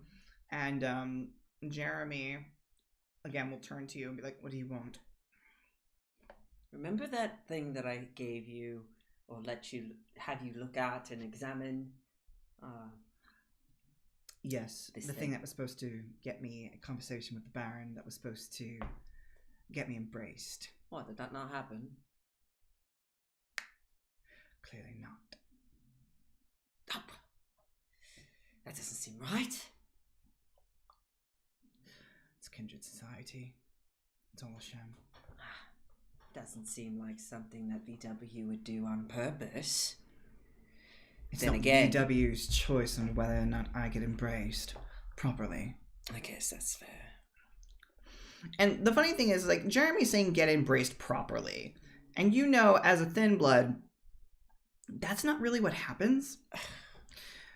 From what you understand of a thin blood, is that thin bloods become full-fledged kindred after they diabolarize someone. You know, maybe they just haven't found somebody that they're willing to have you diabolarize yet. I suppose. I certainly You know, don't we want can to go be... we can go searching, seeking. His brows kind of furrow and he goes, I don't want to make the queen upset. What is it you have? This thing. You pull out the stone medallion with the gold back with the bad World War II symbol on the back. Not the bad World War II symbol, but a World War II symbol.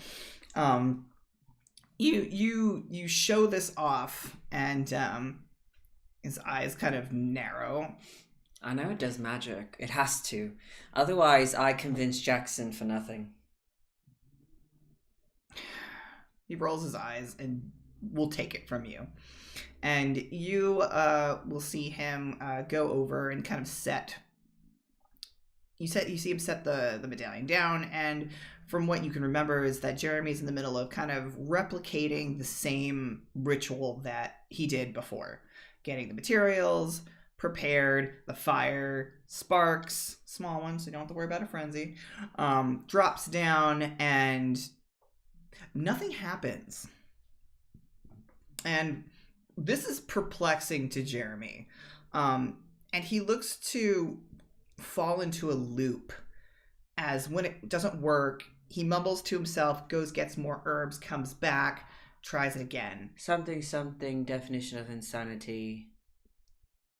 You know, you can always diabolarize my sire. He's in trouble.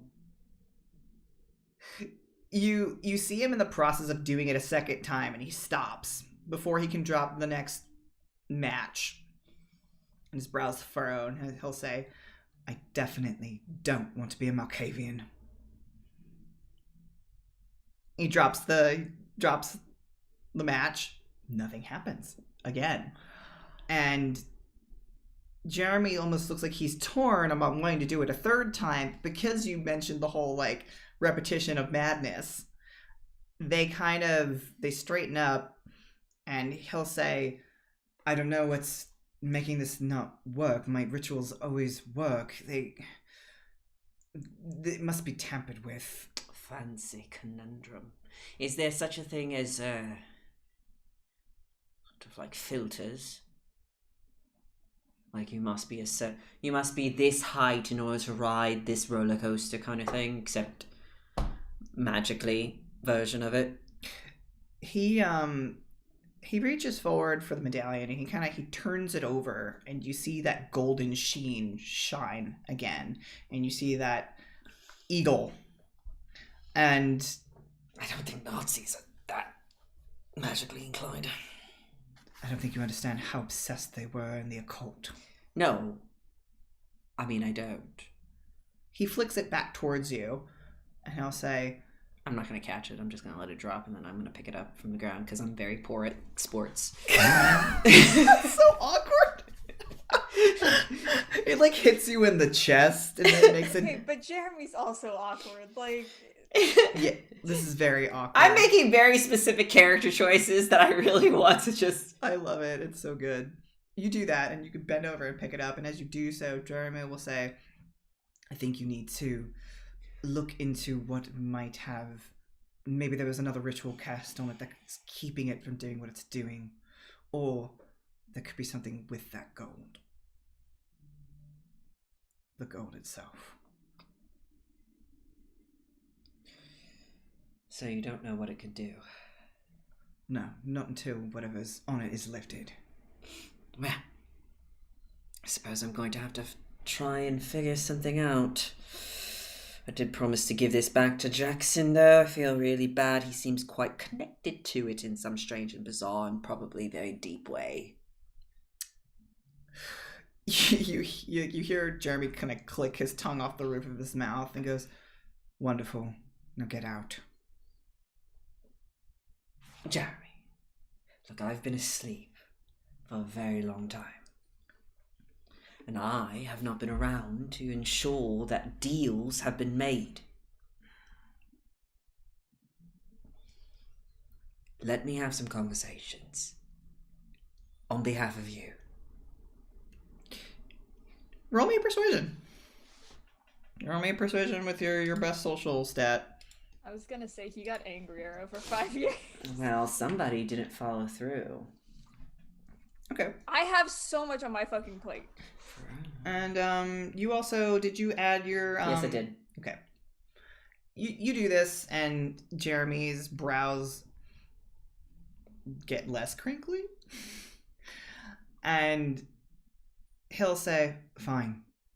If you can actually find a feasible option that's not... No offense, I'm Octavian. Oh, no, none taken. I wouldn't choose this for myself either. I don't think any of you do. No. If I had to pick, though, Ventrus look fancy. Like Joshua. He's sharply dressed. Look at me. I have lost the sharpness. Perhaps in your clothes, but you're sharp in other ways. Besides, Venture is sharp typically on the outside, and that's it. Well, considering that you're such a fancy sorcerer with the blood magics and all that sort of stuff, Jameer might be an option. I don't think that the Baron or VW are going to offer themselves. No. But maybe there's a bad Tremere. Give it 80 years. You can off me. Maybe. If you find options that are accepted by the Baron and aren't going to get me targeted by the Queen. Jeremy, let's be honest. The moment that you turn completely, everybody's going to know that you're doing things on the... That's why I want protection. Have you not been getting any? No, I'm fine. I'm here. I just haven't gotten what I want yet. Into making me feel like I have been with the Baron, like I have been with the Prince. Everybody wants a thin blood, but they want them at arm's reach. Well, he will reach out and tap him on the shoulder with a slightly bent arm to show that he's not within arm's reach.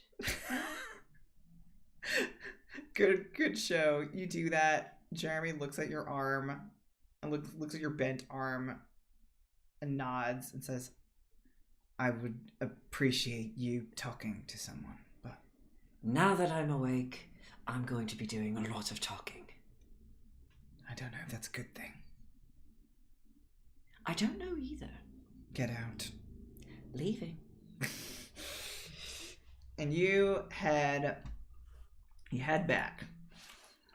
As you leave, the bird comes crashing through with like a giant note on it. It's like, oh my fucking god, Jeremy Fitz is missing. Did he come by last night? Oh my god. As I walk the 5 or 6 London blocks to the fucking disco. You walk back. Because it's so disturbingly close. It's very disturbingly close. It's almost like Queen Anne Bosley can see you guys. She can from literally high-rise. see us from her window. She can see our giant neon bird in a cage.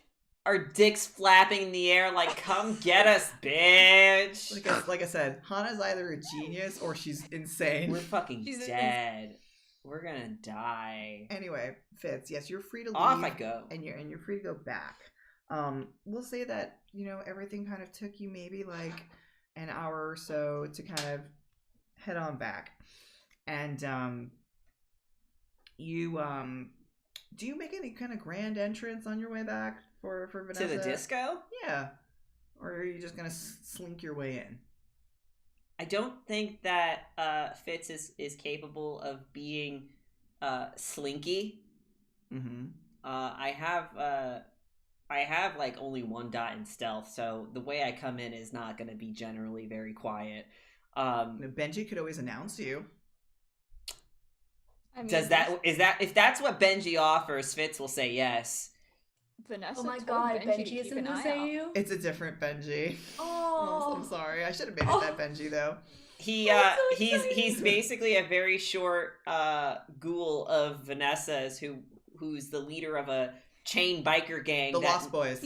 He says, "Oi." Over my 2 Friday games, I have acquired a lot of children. Yes. He says, "Oi." I wasn't sure you were actually gonna, agree to that, but all right. No, as prim and proper as you possibly can. Don't do it terribly. It would be absolutely hilarious. Oh, like the town cry. Yeah, I gotta do that. And he goes over to the door, throws it open, and Vanessa and VW, you guys will hear, calling all standing ladies of the disco. His Lordship of Madness has returned.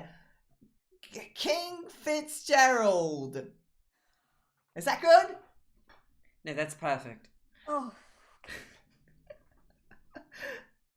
And then, Vanessa, if you go up the stairs and see Benji kind of mouths, I'm sorry. Right, we were just Vanessa was just watching VW start to cry and start to panic and to make a fucking go bag because she thinks her ass is gonna get kicked for some reason. Hello. And they just hear the announcement and probably mid-sob VW just snaps her head and is there. He's here. He's here. I'm not dead. Not fucking dead meat. Ugh. Goodness. Fucking goes Good. on up the stairs. Where have you been? Out. Where? Visiting my people. I told you. Where did you spend the day? At someone's house. Oh my god. He's not a child. He can figure out how to. Look, not I've been burn. asleep for God knows how long, somewhere between 5 and 100 years. 5. Yeah.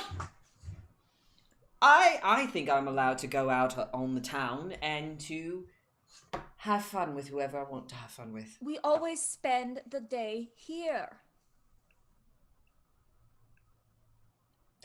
Well, because we don't have anywhere else to go. I mean, if there was a safer place where I could sleep, I'm sure I would have left by now.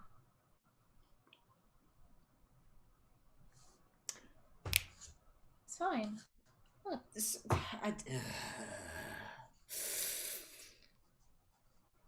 Yes, I slept at a friend's house.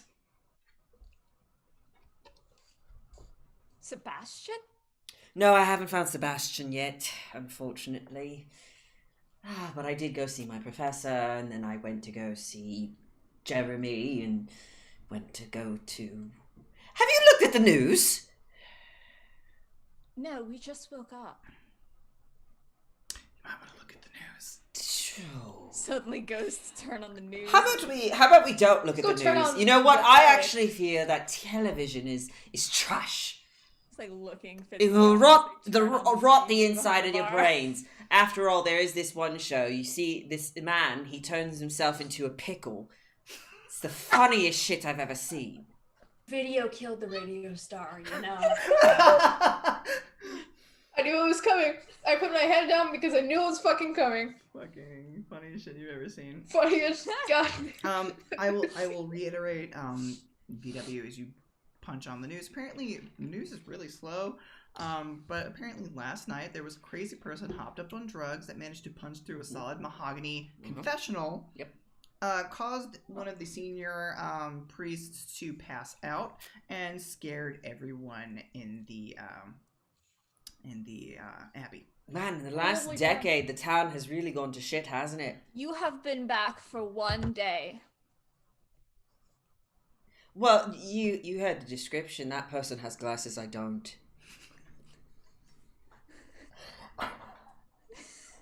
Completely threw them off your scent. We can deal with that later. Are contacts a thing yet? Like what?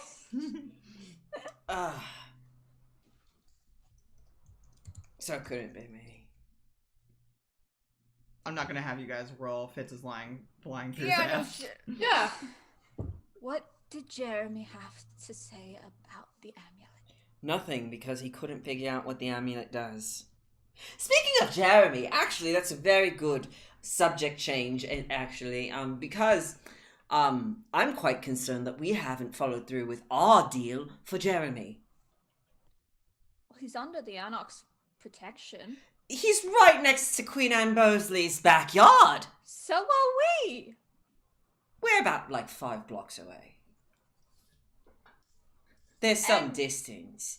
She wouldn't be able That's to all look who out. knows that this kid's a thin-blooded mess. She can see Pretty much, yeah. the glowing neon sign from her tower, Yes. or wherever she resides. Yes, well, all things considered, Jeremy wanted to be changed, and Jeremy hasn't been given the opportunity to change from being a thin blood.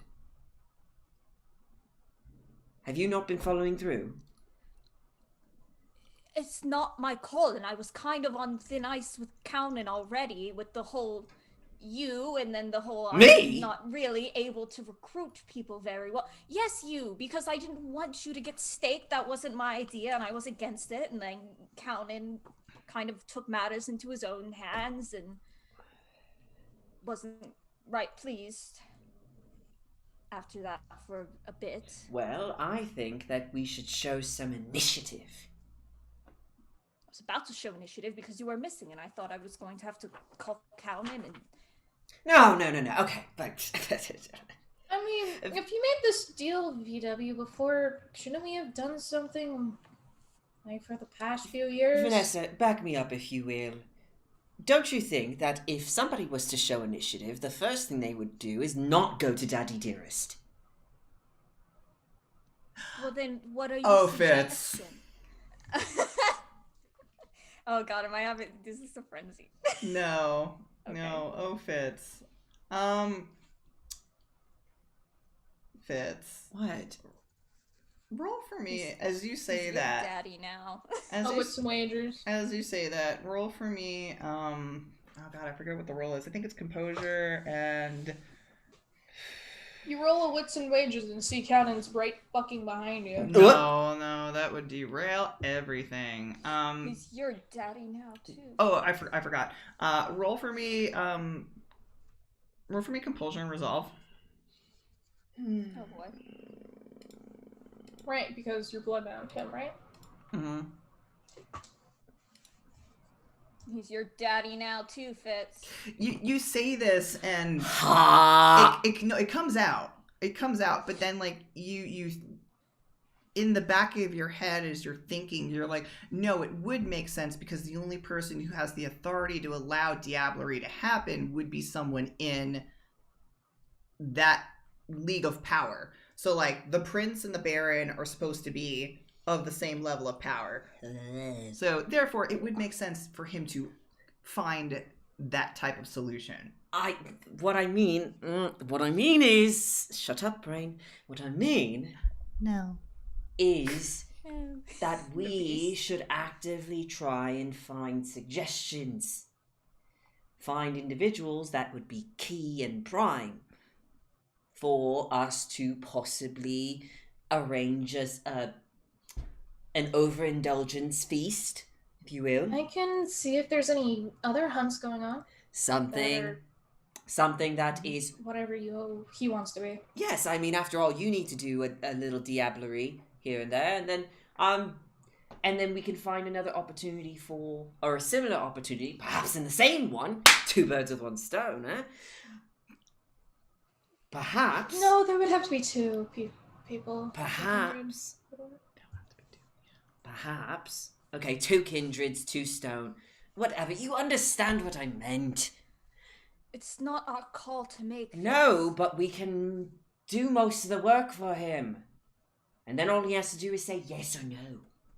And if he says no, well, then Jeremy's probably going to go ahead and run back to Queen Anne Bosley because he's not getting the protection that he deserves. It sounds like you're not giving him much incentive to stay. We need to make him want to stay in the Anarchs. I mean, if you dragged him along for like 5 years. I'm not saying it's all your fault. I'm sure you were quite busy. Maybe... I told Jeremy I would set up a meeting. Perhaps. I set up a meeting. Perhaps, maybe. I don't know. Maybe if somebody had not done something to me, I could have been awake and could have been helping. I didn't exactly have a choice, Fitz. No, we don't have any choices here. And in that moment, as you say that, Then Counting shows up. no, you'll hear Benji again, yelling, being like, What? no, the place is closed. No, you can't, you can't just open the door. And you see the door fly open, and you see a short, strawberry blonde young woman in flowy dress pants, a ruffled blouse, and a worn white leather jacket. And you will hear her say, I don't care. I need to talk to Jackson. Anyone. Rosalind. Jackson's not here right now. Actually, you do know who this person is, but I know after last night now. I would love for Vanessa and Fitzgerald roll an intelligence and an insight. Oh, what's some wagers? Insight and intelligence. Yes. What's just like I've been asleep for 5 years. I don't know shit. 2. 3. Okay. Definitely Fitz. Well, we'll do you last. Vanessa, Do me laugh. at first you look at this girl and you're like, oh god, this is another one of Jackson's crazy fangirls. But the more you kind of like look at her as she kind of like comes over with purpose, you're pretty sure that this was somebody that the Ravnos that VW was supposed to interview was talking to, and that Jackson was really upset, and then subsequently that kind of made you happy. because Jackson was upset. It was a happy memory that she recalled. Yeah, so you're just like, okay, so this person has to be someone to Jackson to piss him off, basically. Fitz, you look at this person, and for a moment, you could have sworn that you seen like another kindred. You see her face filled with anger and madness as tears of blood are running down her face mid-scream. But as soon as you blink, you just see the girl. And she rushes forward. Yeah, thanks, Michael. I was like, I hope Michael's hearing this right now. And just, where is he? I need his help right now. You're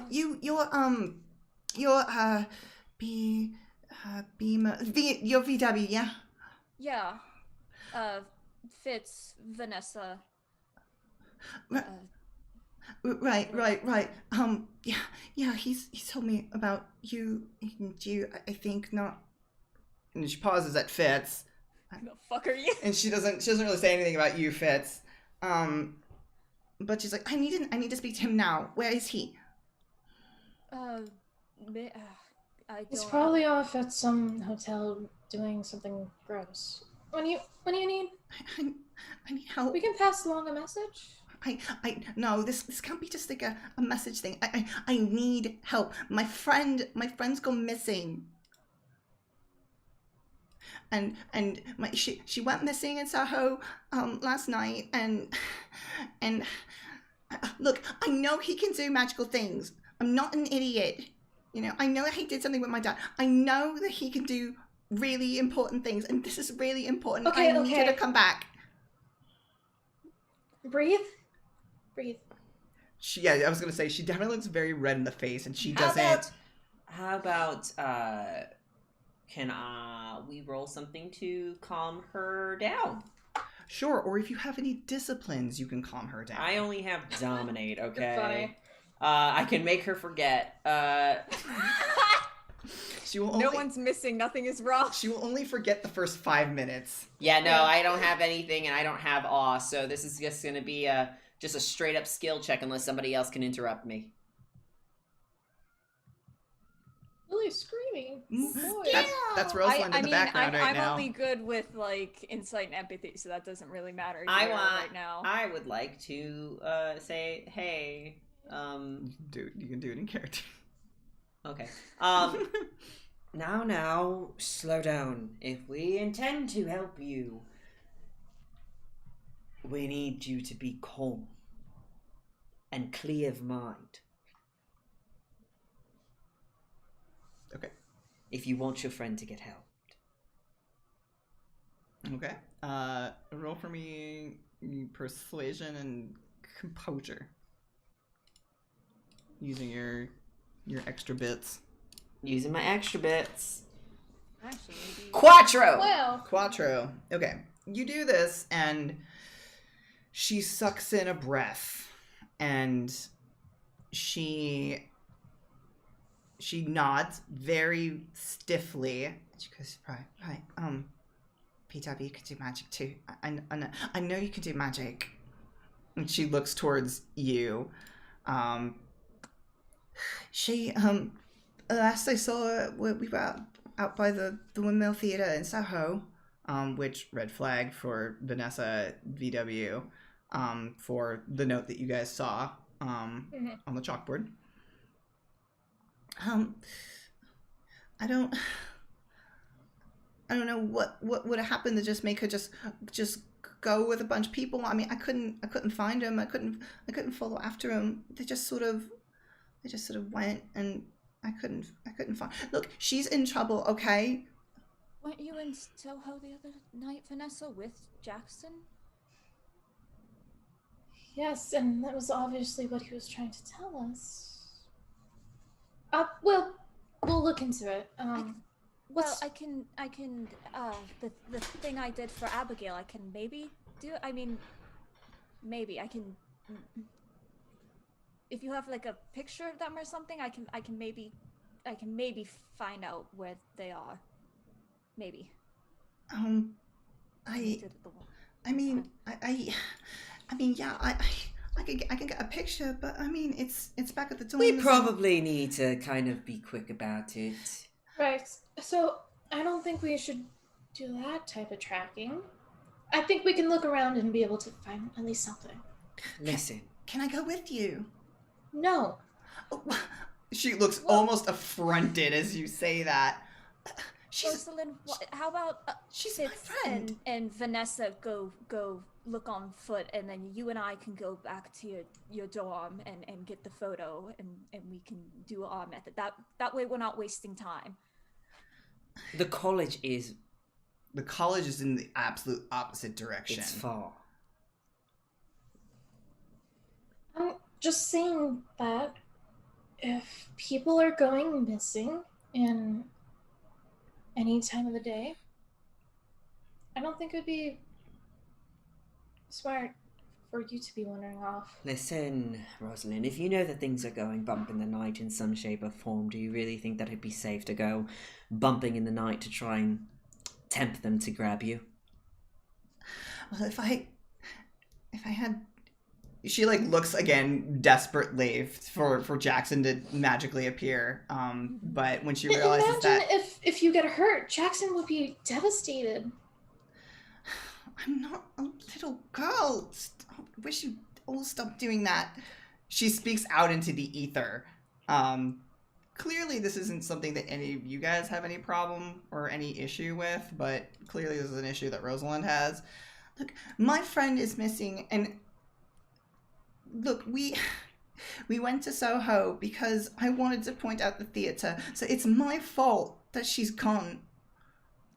And I need to help find her. It's whoever took her. Oh, Then lead us to where you last saw her. then I can maybe stay. She huffs. I can do that. And she kind of like turns heel and kind of like goes back towards the door, and like Benji kind of like gives her like a wide berth.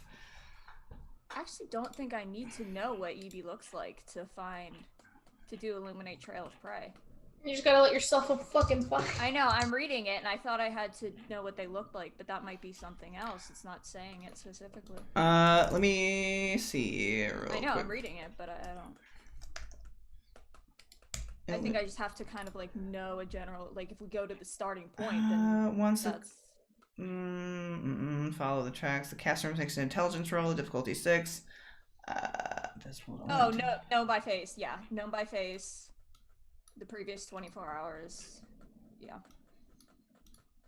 No, so I do need to know what Evie looks like.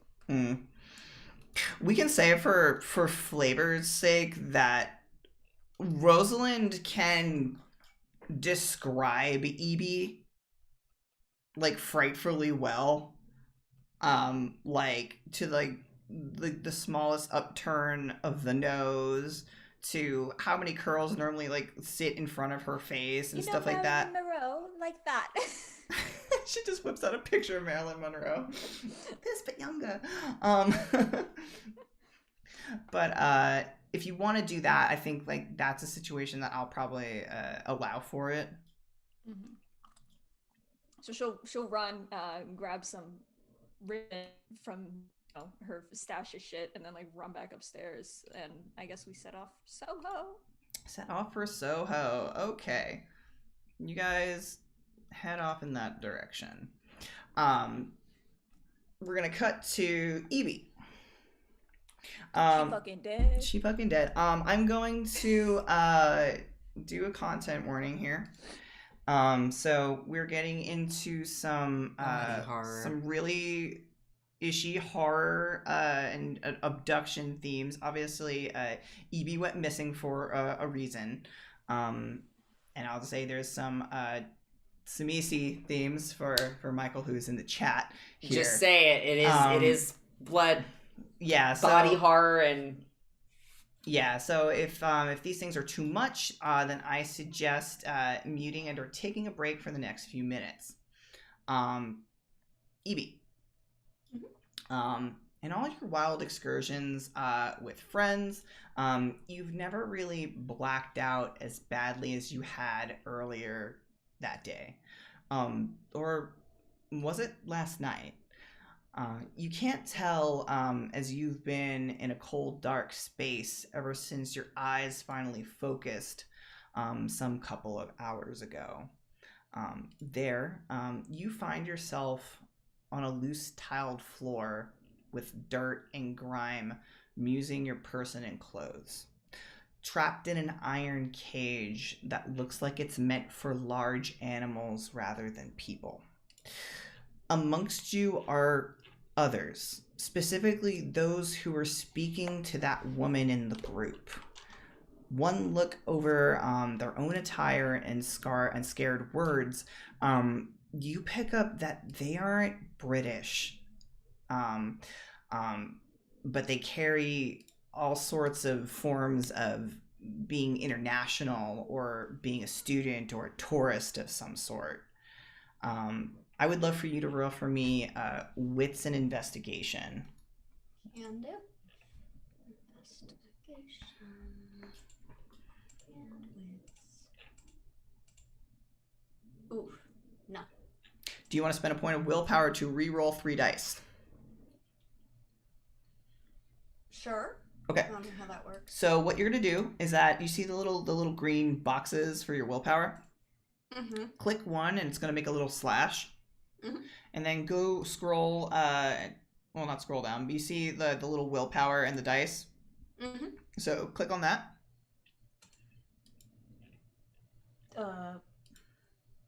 It's that? Nope. Wait. There you go. That? Awesome. Okay. So you got 2 successes out of that. And it feels painfully obvious to you. This has to be a mistake. Whoever is being targeted couldn't possibly be you.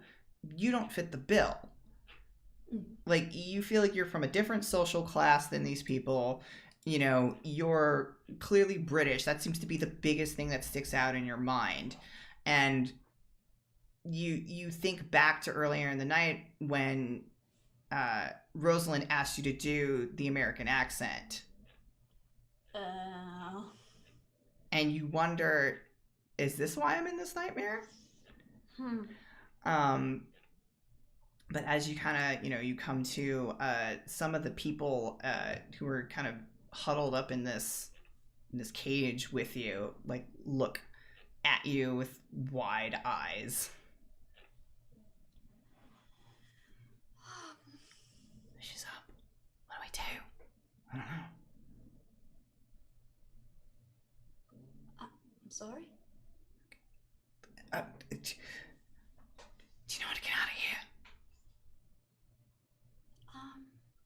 I'm just about as clueless as any of you are.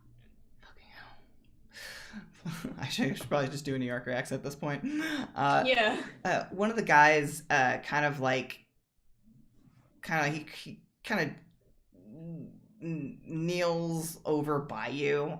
He looks a little battered. Remember when I mentioned that you felt falling? Mm-hmm. Definitely some people fared worse from that than you did. She's gonna feel around her legs first. Your legs feel fine. They're a little scuffed up, but and maybe bruised. But you don't look like you have any broken bones or anything like that. That would have been it. Oh yeah, broken legs, broken feet. For a dancer. I'm gonna murder this person, whoever did this to me. That's it. No, nothing is broken of the sort. But this guy will be like, what the fuck happened? I mean, I felt like my brain go fucking blank, and I fell and I busted my wrist before waking up here. I remember a woman, a person with pink hair, talking to everybody. In a group. I don't. Do you remember that? I'm not British, damn it! Oh, you remember that? No, it's still British. Yo, Tony, you remember that? funny. And Pony, you see this shit? Ka, coffee, coffee, Coffee. water. water. But yeah, you hear kind of this cacophony of voices, and no one seems to remember this person like you do. And the guy kind of looks back to you and goes, "Look, we gotta get fucking out of here. This is like some serial killer Texas Chainsaw shit." Something. Yes, right. How large or how big's the gap between the bars? Like I said, this is kind of made for like a decent sized animal, in terms of like to keep them from like clawing through. So there's definitely there's like a mesh over it. There definitely is an iron door, and the tiles are loose underneath you, and you definitely feel like dirt beneath you. So as like you see the one guy kind of stand up, it kind of slides one of the tiles a bit, and you hear him go, "Oh shit, fucking get down. There's something coming." And you look outward from the cage, and you see dirt flooring, some mysterious fluids, and some broken up kind of concrete walls. It's very clear that you're underground. And you see a light that pops on from down a dark tunnel, like a hallway, with like some accenting of grotesque like tiles. And there, Evie, you see the shape of a woman, or at least you thought so until it got closer. There, you see what appears to be a twisted monster made of flesh. You see one shape of an older woman bound to what appears to be a young boy, literally by their skin. Oh. And not in a way like how conjoined twins would be conjoined. This is, yes, we're in content, trigger warning, body horror land right here.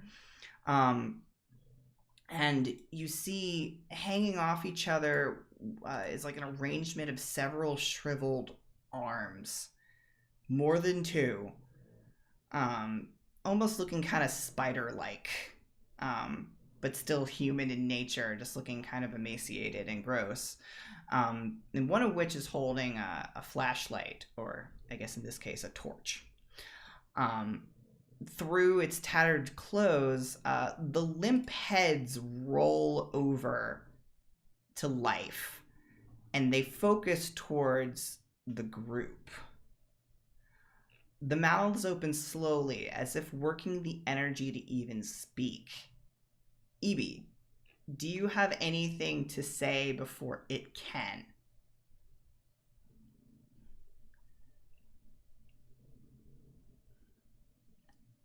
That's a question. Fucking lucky you didn't break my legs, or I'd be right out there right fucking now beating the shit out of you. If you want like a hint, roll for me wits and awareness.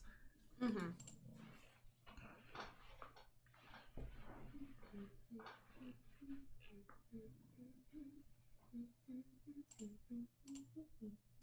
I don't know why I'm humming that. Another 10. Evie, you know that you don't belong here, and you're wondering, maybe, is there a point in saying that you don't belong here? Will this thing spare you if you say something, or will it just make it more likely to put a target on your back? You don't know. You've got the wrong people.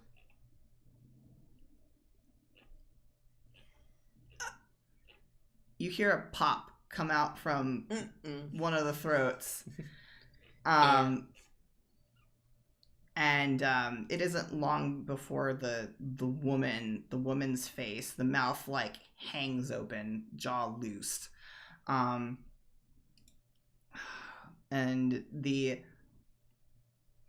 have to fucking figure out how to pronounce these words because everything in the Samisi clan is funky.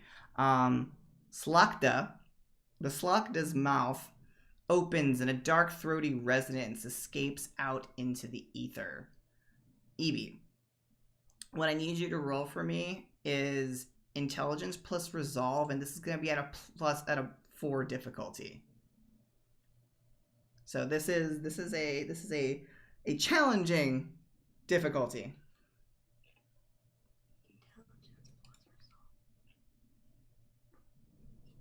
Intelligence. Oh wait, those are 2.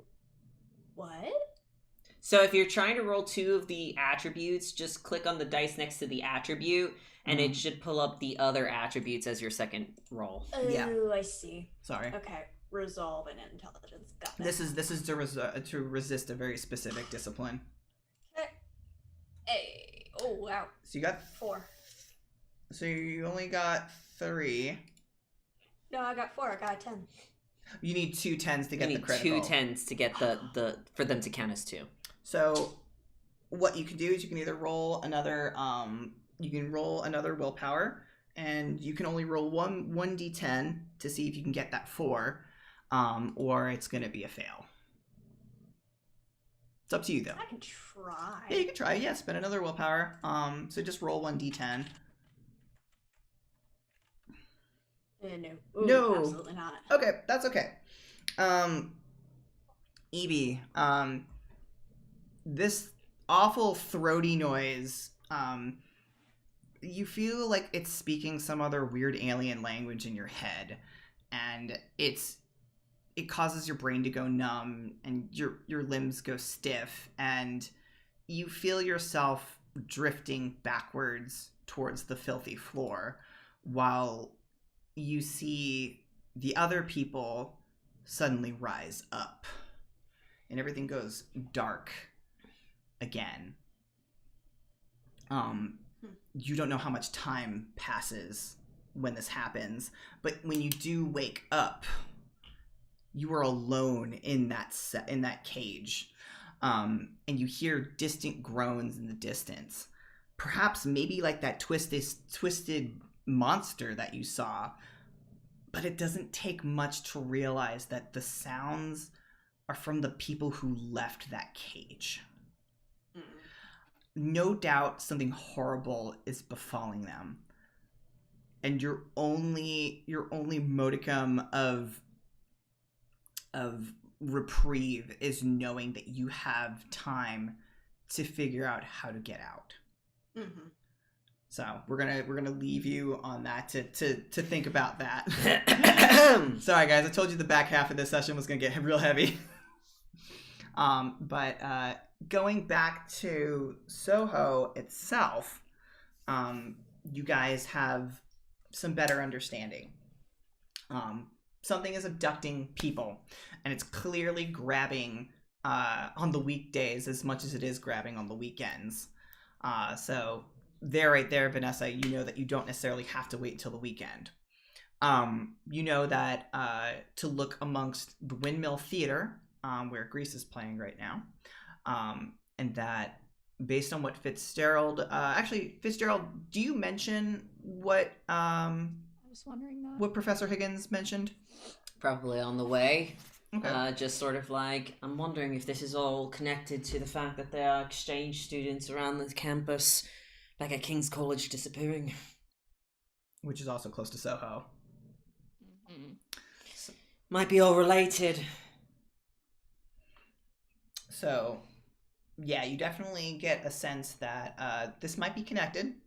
And you get a 3-way connect the dots. That being said, once you guys get into Soho, how do you guys want to do this? I have a question. Just straight up ask around. Yeah, what's up? I do have a question. If one was to theoretically blush of life, Yeah, I was gonna say. could you fool a kindred? That might be difficult, but We put the 2 Americans for bait. the 2 Americans for bait. I mean, you could for sure. I'm just wondering if it's possible. I think that you would need to have an incredibly convincing is there a disguise check? I don't think there is. Can't some of us like smell other kindred? Like, isn't that like a? I mean, Blush of Life will definitely provide some sort of like heat to your skins and pallor to your skin that you wouldn't normally have, and make you guys look alive. And make you look alive, and right so, I think that's a really interesting idea, Jesse. I think it would be a matter of That'd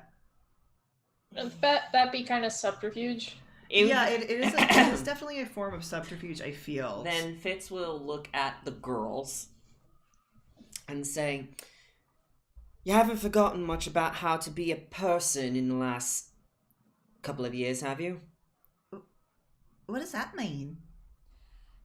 Before we do anything or discuss anything, should we maybe send Rosalind off to find Jackson? No, because if we send her off and they're trying to snatch young women, don't you think it'd be a little bit wrong? Wrong. Besides, if I was looking for Jackson, I was already looking for him at the disco. Answer the question. Have you forgotten? No. Vanessa? No, I still don't think we should have brought her along. All I'm saying is that perhaps you should turn up the heat a little bit and look a little vulnerable. Oh, like use each other as bait. This feels very sexist, but alright. I'm just saying. Just I'm just saying out of all. Look, there is a reason why I'm saying it the way that I'm saying. No, yes, I understand. We'll use it to our advantage. I understand. Foreign students are getting taken. Yes. Is your friend American? I thought you said they were. I mean, that's the thing. I don't really understand. I mean, no, she's quite British. Do you remember anything that might have clued somebody in that you might have been not from around here? I should remember that their cute little trick in the theater. I don't know. We were seeing Grace. That's American. She got one success. Something. She kind of like looks contemplative, and then like dread kind of comes over her face, and she goes, "Oh no, I mean, we were talking about Greece and going over the whole No. American accent. Just because you were doing that doesn't mean that it was your fault. Do you understand that, right? I guess so, but I mean, if something happens, No, the fault lies in the abductors. It always does. It is not your fault. Okay. So, as he turns to Vanessa and VW, you are very passively foreign. There's a wee-woo outside. Once again, Wee-woo. if you turn up the heat, if you will, Yes, all right, Fitz. We get it. and try and fake it till you make it. Just like shut the fuck up in front of her. Catch me doing a hunger frenzy against all those assholes. Oh my god, Vanessa, you're hungrier. Fake it until you make it. VW, you're not hungrier. And I will definitely say, and this is a very visual thing that happens when you rouse the blood. Everyone turn your back to Rosalind. Quick, go let them see. If you do that, she's gonna notice that you guys look more red in the face. Regardless, at Because some we're point. mad at Fitz. Don't worry about it. We're angry. Because Fitz is being really sexist and I'm really angry. Oh, I'm so angry. I'm so Exactly. angry. So mad.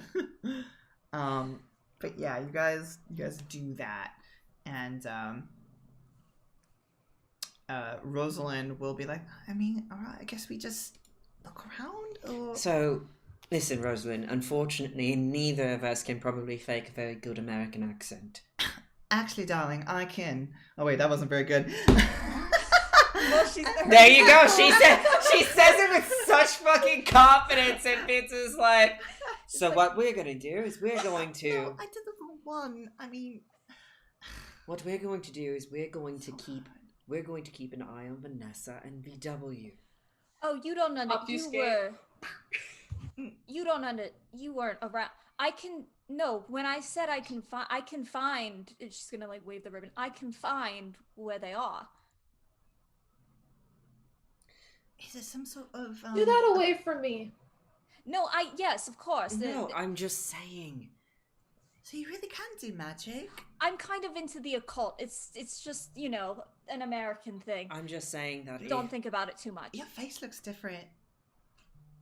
I'm very angry at Fitz right now. Oh. I don't really appreciate the sexist talk, but... Oh, I'm gonna do more of it if you don't stop. Damn. Oh, I am Rude, she says to you, Fitz. Fucking smacks him. Don't be fucking rude! Look, even if you were to go to the place where it might be happening, we don't know how many individuals are still stalking the streets trying to find... No, we can all go. No, I'm just saying we need to find out how they're doing it. Because if there are more out there... Can I use my streetwise and personal rep specialty? Are you using your personal rep specialty in regards in a human way or in a kindred way? In a human way, to be like, she's trustworthy. She'll fall for anything. Oh, so you're trying to do like I'm like so innocent kind of. Right. Dumb American. Dumb American. Okay, yeah, I will allow that. I will use my highest soulful. Why not? Composure. I'm gonna be really trying to hold your composure. Yeah, because it hurts. Okay. The sexist language. And I did not add a dice for that. Okay, add your dice. Okay. Another one. I will ask Vanessa. Are you bringing everybody with you when you're doing this streetwise? Like, are you like taking the girls, including Fitz, out on the town? Look, everybody knows that Fitz is a little, The girls' night. Come on, we need to save this person, please. Yes. Vanessa really doesn't want Rosalind, but if this is an NPC that we can't get rid of right now, then I feel she like comes along. The easiest way to get rid of her is using a discipline on her. Like, she is... Don't get one. I'll mine her just to disappear, to punch you really hard. I can make her forget the last 5 minutes and have us... Jackson's the one who does that, and he's not here. I don't feel comfortable doing that to an NPC / touchstone. Somebody's touchstone. Jackson would be angry. It's definitely like obvious that she's being very bullheaded about this, but that's because this is very personal to her, and she's definitely putting on a strong front because the person that she would be weeping openly to is not here. Mm-hmm. So it will definitely be hard to get her to like go home at this point. Can Fitz maybe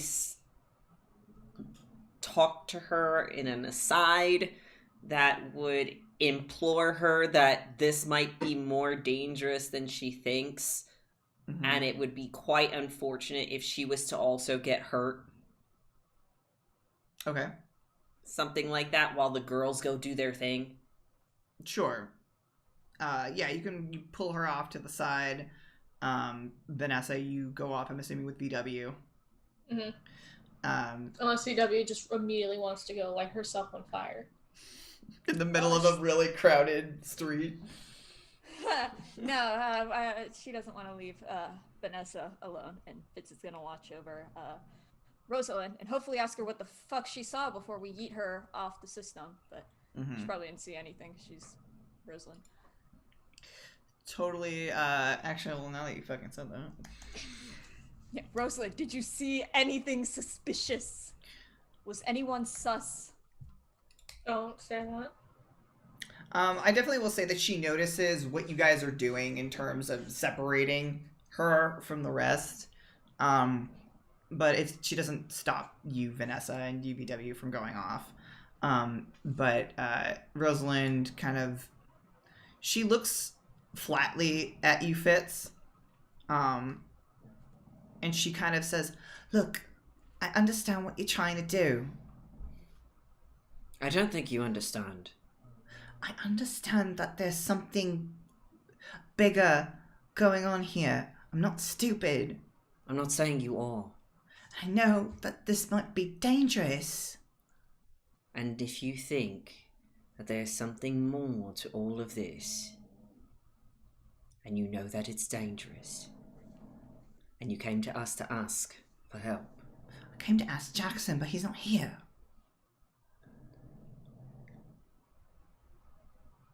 It means, Mr. Fitzgerald, whatever your name is that my friend's important to me, and I don't care if it's dangerous.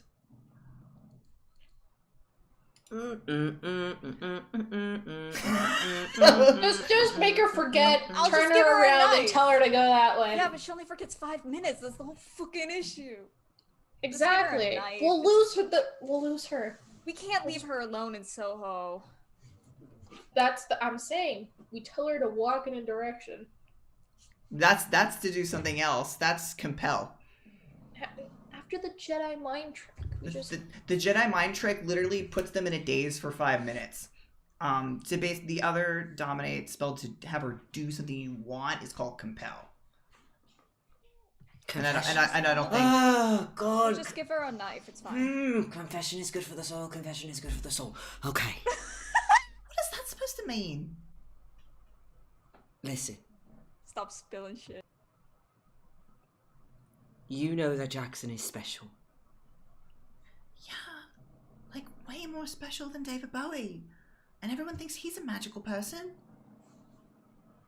Let's go to the relic. We are having similar nature.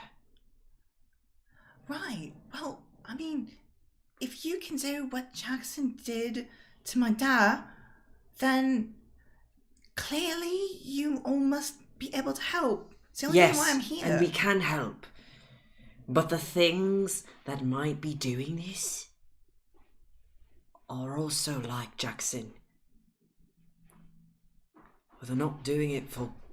Obviously, they're not doing it for good. So you're saying like there's bad and good wizards? Or fey creature, or... What I'm saying is that there are things that are out there that are much stronger and that they can hurt us. So can you presume what might happen to you if you were there too? Well, what do you expect me to do? Just sit around and do nothing? Because that's not going to get my friend saved. Do you not see the girls are working their hardest to make sure that your friend's going to be safe? But we cannot ensure your friend's safety if we also have to make sure that you're safe. So you're just saying I'm some sort of liability? I'm saying that I don't know if we can keep eyes on everything. And I don't want to hurt you, have you hurt, or have Jackson be miserable because we couldn't do something. Her eyes narrow a little bit at that. Because I think he cares for you a lot. Something tells me that you're more worried about Jackson being mad at you than worrying about whether or not I'm hurt. And in Fitz, in this moment, you realize why this is Jackson's person. Oh yeah, love her. We'll just give her a knife. It's fine. No, I'm not doing that! I'm not going home, but if you're not going to let me go, then I'm not strong enough to do anything about that. I didn't say that. Clearly you have magical powers that I don't. Unless you can give me those powers. You don't want those powers from me. Does this have something to do about what VW and Vanessa look different? It's not all about looks. It's called makeup. Yeah, you instantly put on a fucking bronzer palette. I pulled my blush out really quick. Fucking hell. It's not just about looks. That's a part of it. Fine. I won't go. I'm sorry. She kind of folds her arms over her chest. No, you're not. Look, if it's anything to be, if you'd accept a consolation prize, you'll start bleeding jelly from your eyes later on anyway. What? And I think at that point, I was like, what is he talking about? Fucking face. it's good to cut over to that streetwise chick. Vanessa. Stupid Americans. And we got Americans. I definitely will say the amount of successes that you rolled. Vanessa, it takes you a moment, but you guys definitely do. You find that there are certainly large clusters of international people, students, tourists, and whatnot that all kind of gather in like these red light districts for obvious reasons. Very different from how these kind of places are in America, aka they're not really there in America. And you find some of these clusters of people trying to ask where's the best place to go. And you see off at the distance, you see a woman that kind of stands a bit taller than everybody else. And Vanessa, the reason why this sticks out to you so strangely is that you see two of those schmucks that you scared the shit out of last night. You see two of those motherfuckers again. But instead of them like looking like they're haggling some sort of pimp down, they look like enamored and slack-jawed and entranced by this person with this faux hawk. And from your distance from where you are, you know immediately Good old that this is some kindred nonsense going on. And you know that those two people that you beat the shit out of were American. And things kind of click. And you're like, okay, this might be a part of that. And you see these people kind of go off into the back streets behind this person before they continue off down the street in the opposite direction. And that gives you two choices. Do you follow the person with the pink hair, or do you follow the people who seem to be literally following this command that was given to them? VW, I'll just say that you're just staring at a poster somewhere.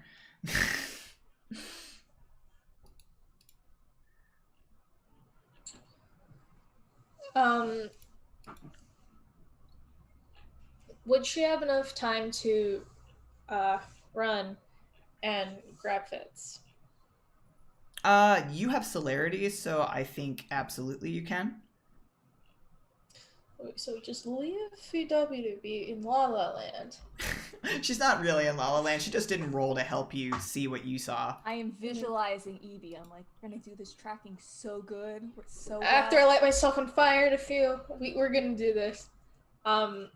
So Vanessa will do a quick glance around, find a crowd to blend into, and just disappear. Yeah. And just run off. To get Fitz. Yeah. Okay. Yeah, Hard. so we'll kind of appear out of nowhere. Yeah, Fitz.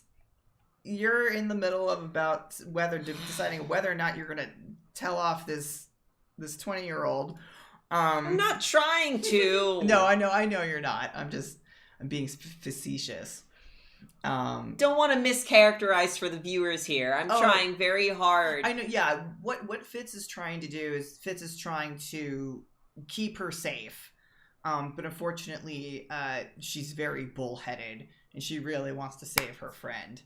And If you lose her. she doesn't want to be seen as baby anymore. But yeah, you're in the middle of almost having not an argument with her, but trying to explain things about her bleeding jelly out of her eyes, and just Vanessa is suddenly beside you. Okay, come with me. And she'll grab Fitz and attempt to just lose Rosalind. Okay, like using your celerity to leave her. Yeah. Okay, that's totally fine. She doesn't have this. She doesn't have the skill set to follow after you guys. That's presuming that Fitz allows that to happen. I guess so. Yeah. Okay. Here we go! Your arm gets yoinked and then your legs figure out, wait, we're running. Jackson's already mad at me and now we're gonna get his touchstone got and he's gonna hate me. You zip off and BW. So Vanessa, oh my god, I lost Vanessa too. Oh my fucking god. You look off to the You opposite... open your eyes and then she's back with Fitz. You look to the other side and there they are. Oh. Thank God. Thank the God I don't believe it. She'll hurriedly wave you over. He's not real. He's not real, no. So, that way is the kindred that is probably sending people to their dooms. That way is where the group of humans are going to their deaths. Probably. Down the alleyway, over there. Ooh. Where's Rosalind? Left her behind in the crowds. In Soho. She's clearly a very strong and capable adult, and we had a conversation about what she shouldn't be doing. Does she even have a pocket knife or something? Like pepper spray? She's not a child. We need to. I don't have a knife. If we delay any longer, her friend is going to be dead, and she's going to be quite upset with us. Okay. So, what do you want to get kidnapped, or do you want to go talk? I think the alleyway is the most important thing that we need to focus on, especially if those people are going to die. Humans. So are we following, or are we doing the ribbon thing? Okay. Follow. I'll save it. Okay. You guys head off. We're gonna cut back to our charisma character's not here to go talk. Well, your other charisma character is in a dark, awful place right now. Speaking of whom, Evie, you've had some time to think on how to possibly get out of here. How do you spin for me a tale on how you would like to do this? If GM will allow, she was just now in ballet class. And one of the most important things in ballet is keeping your hair in one place, i.e. bobby pins. Oh, okay. So maybe you had a stray bobby pin in your hair and you want to try to use that to pick the lock? Yep. Okay. That's going to be a larceny check.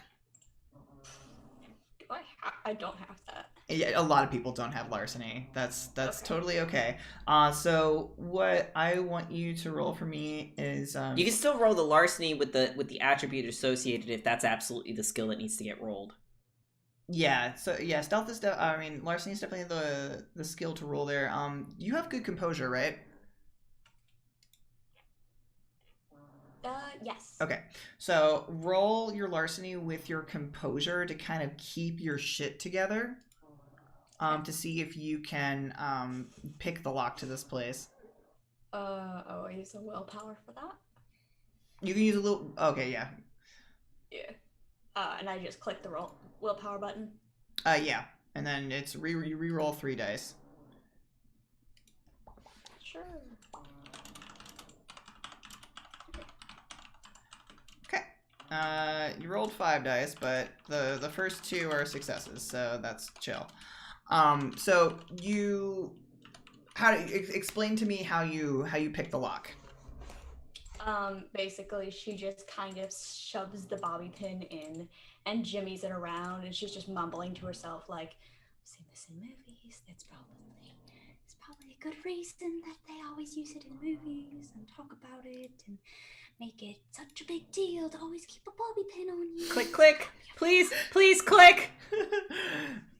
Yeah, and I'll say, like, you hear like a shriek and a squelch at the same time, and it causes your hand to jerk violently upwards, and it gets that final pin depressed, and the lock releases, and the door rather dramatically swings forward. Yeah, all right, fine. Shoves it back in. Makes a careful run for it. Okay. I am assuming that you're not running in the direction of where the people... Towards the squelching. Yeah, no. Okay. Bad. Squeak, squeak, squeak. Sure. We're not planning on being a hero here today. No. We're just like, okay, dumb Americans be dumb Americans. And you run down the opposite direction. And you make a beat for it, and your feet kind of catch up on this kind of muddy, slicked dirt, and your nose is kind of filled with this really acrid scent. You can't really put your finger on it, and that is until you come across where you assume that one guy was talking about falling. And you come across and realize that you're in a pit. And you look around this pit, and the whole bottom portion of this pit is coated in some sort of either bodily fluid or blood. And you see bodies of people who have hit rocks on the way down. Some of which I will say are, for content warning's sake, rather dismembered. Some are rotting heavily. You're not sure if this is due to falling 12 feet or these pieces were put back, or what was left of them anyway. But you look up and you see that there is a doorway with some street light kind of bleeding through the crack, that inner crack that you use to spy on Hana with, and you feel like that's your way to escape. And I'm gonna need for you to roll for me a climbing check. This is gonna be an athletics plus the strength. Oh, actually, have one of those. Yeah. I have both, technically. I mean, and you're a dancer, so I mean, you should have some athletics, right? Yeah. Ooh, wow. All right. This is gonna be fun. This is the session that you need all these rolls, to be fair. Mm-hmm. Yeah. You kind of desperately climb up, and I dare say that you slip down a couple times, which is really scary because, again, we don't want to break feet or legs for your profession. But we'll say that you gain, like, purchase on, unfortunately, one of the bodies, and that gives you enough foothold to kind of reach up and grab the bottom ledge. And thankfully, there's enough of a gap between the door and the ledge as the door swings open. And you see people who just walk over your head and fall down. And to swirl the camera back to further down the alleyway, the rest of you catch up and you see this cluster of people who kind of went down this really small, narrow, winding back street to this blank facade of a brick building and a really narrow door that, from your perspective, should lead to a first floor. but you kind of hear some yelling as people are presumably falling. Not all of them have gone There's in some yet. echoing. Yeah, not all of them have gone in, however. What do you guys do? Where's our pink-haired friend? Your pink-haired friend walked down the street into the crowds elsewhere. Vanessa gave you guys like two options. You want to get kidnapped or talk to the lady. We picked this. Okay, yeah, I just didn't know if she went with them. Was what I was- That's a problem that we're gonna have to deal with later. Do the people who are going into this space look like they're compelled to or being? They look like they're mass compelled to, actually. Okay. Then is it possible to, like, I don't know, fucking get in front of them? I was gonna. How many are there? 'Cause, I mean, like 10. I mean, if we're being 3. funneled in, probably one by one wall, one. Yeah, wall, but like 10 or 15 is different from like 3 to 5. Like, Yeah, I'll say there's about 5 people, and that one has already walked through the door, and fallen. Bye. But yeah, they're definitely moving slow, and they do have to be filed one by one to get through this doorway.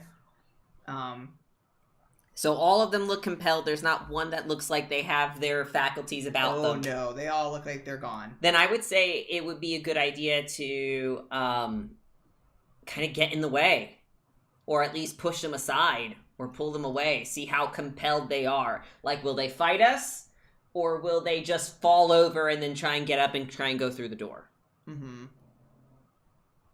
Yeah, sure. So Fitz is going to not waste any time and take a step forward to try and grab the person that's at the back of the line and just kind of pull them. Sure. I won't have you roll for it because they're literally moving at the speed of molasses, and it's very like slow, Dawn of the Dead, like zombie like movements, which is, hey, that's topical for this, this year. And yeah, you kind of grab them and they look despondent and having been stopped, but they're not really like resisting or fighting you. In that case, can I do some funny mask breaking stuff? If they look like they're not aware of their current surrounding, other than let's go through the door. Yeah. Vanessa would like to try to use the tight spacing of the wall to semi-climb, semi-shimmy her way over them. Yeah. To drop down and stop them at the door. Like parkour around them. Yeah. And I want to kind of like use my I know, I'm worried. Fleetness and cat-like. Yeah, you can totally do that. Slam the fingers. Vanessa, do you need to roll anything for that, or? I believe there are at least rouse checks. Let me do a double check. Yeah, like Evie, you're hanging there. One dude stepped over your head already, and you kind of hear some scuffling going on above you. So you're not sure if is the bad person coming back, or are there 2 bad people? People, right? You Abilities. people. Load abilities, please. The conch is not. Everybody, people. Everybody, think it's I'm waiting to see what Vanessa will do. So for Cat's Race, there's no cost to it. Okay. It says user automatically passes any dex or athletic space rolls needed to keep balance. And then I want to use my. How slow are these people going? Do I really have to use fleetness with this?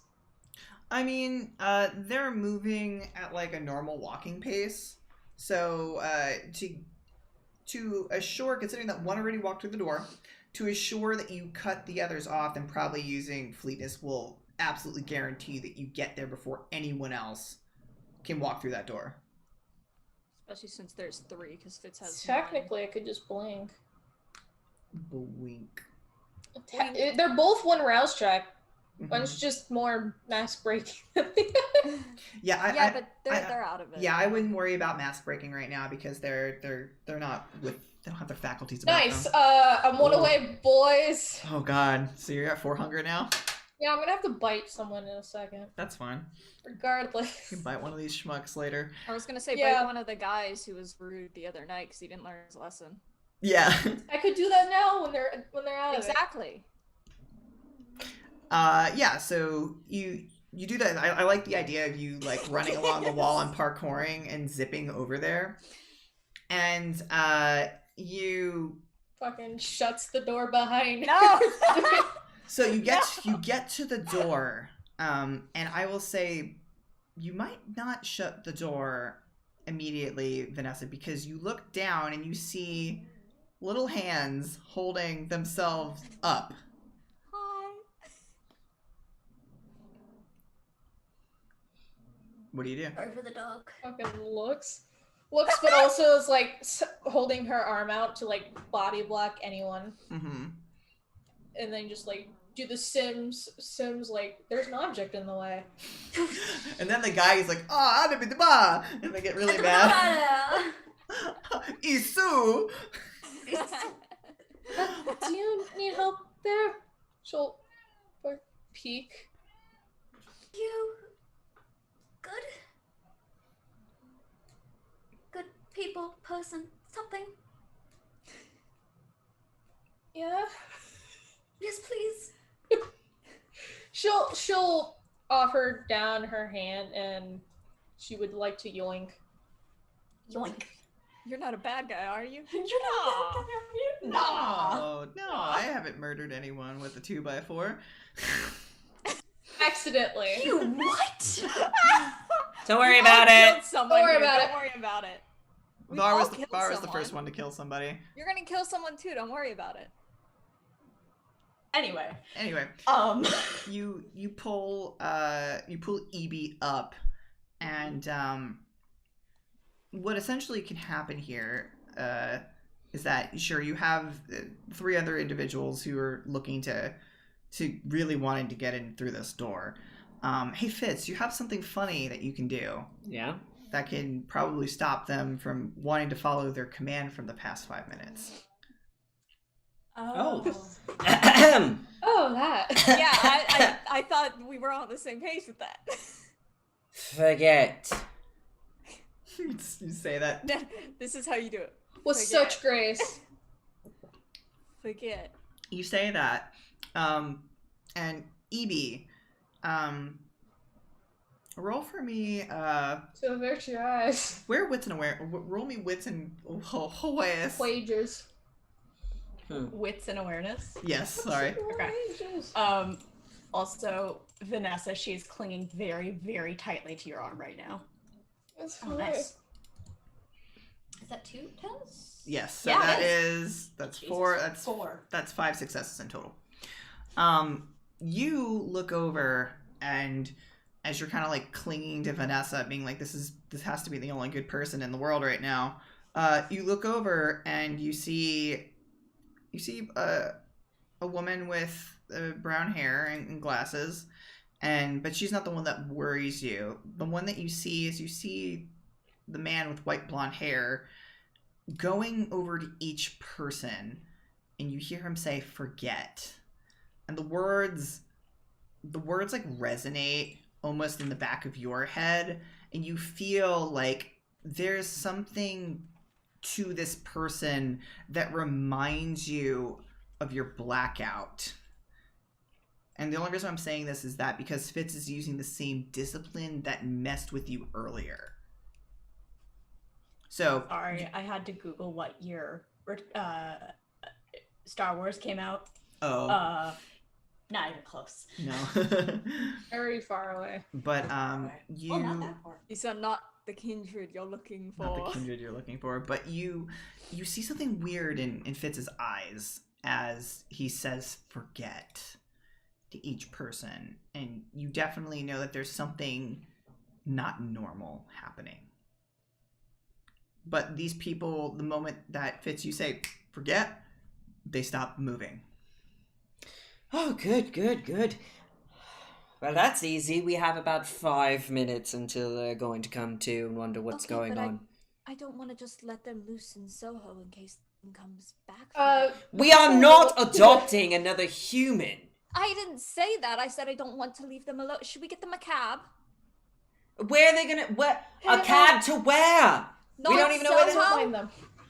Okay, Not so Soho. we'll send them to the west side of We can London. What if they don't belong there, VW? Don't Then they be can make their own way back. I just don't want to leave them alone in Soho. Vanessa will turn to this stranger in her arms, be like, so what's your name? What's your name? How you doing? Evie, Oh, Rosalind was looking for you.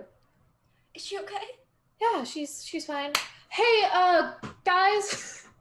Yes. I found Evie. fantastic. Oh, yeah, you do So look stop cool. yelling about humans. I was not. Stop the yelling one. about human. I was Doing not- human things. Do it.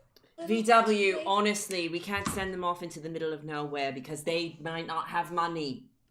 Who We knows? can- Vanessa will can like give shuffle out of the chasm. We can give just the close the driver door. enough money. No, We can tell- VW. Fuck that one guy, he's probably dead. I can't see We that far. close the door. I will say, Vanessa, when you go to close the door, if you do look back, you see the blood. Do I smell blood? You Just s- nothing but it? You smell blood, but it's old, except Yeah. for just momentarily recently. And you see, oh no, you smelled blood. Oh, thank you for reminding me. Oh, honey. I don't want to be holding you anymore. do No, I? you Wait a don't. second. No, you don't. It's fine. I have Tyler's mercy. I can break out of the frenzy given once per story. It's fine. Once per story. That's like a season. Aren't we like at the end of this season? Aren't we getting into like season 2? We haven't No, even. we're already in season 2. Oh, Yeah, Vanessa, Sorry. roll for me a hunger frenzy at a difficulty 2 because you smell and see blood as you look down into this pit. Oh, she's probably covered in it too, isn't she? Yes, she is. Yep. Fun. Tasty. Free food. And this is where Okay. EB becomes a Bruja. No, you succeed. You manage to bite back the Hunger. beast that goes, "It's so easy. You can take one to go, or you can take out from right underneath you." And this is a new voice that you hear rumble in the back of your head. Rumble in your Oh. tummy. Boy. And you feel your fangs vaguely elongate in your mouth, but you manage to kind of keep it. You keep it together.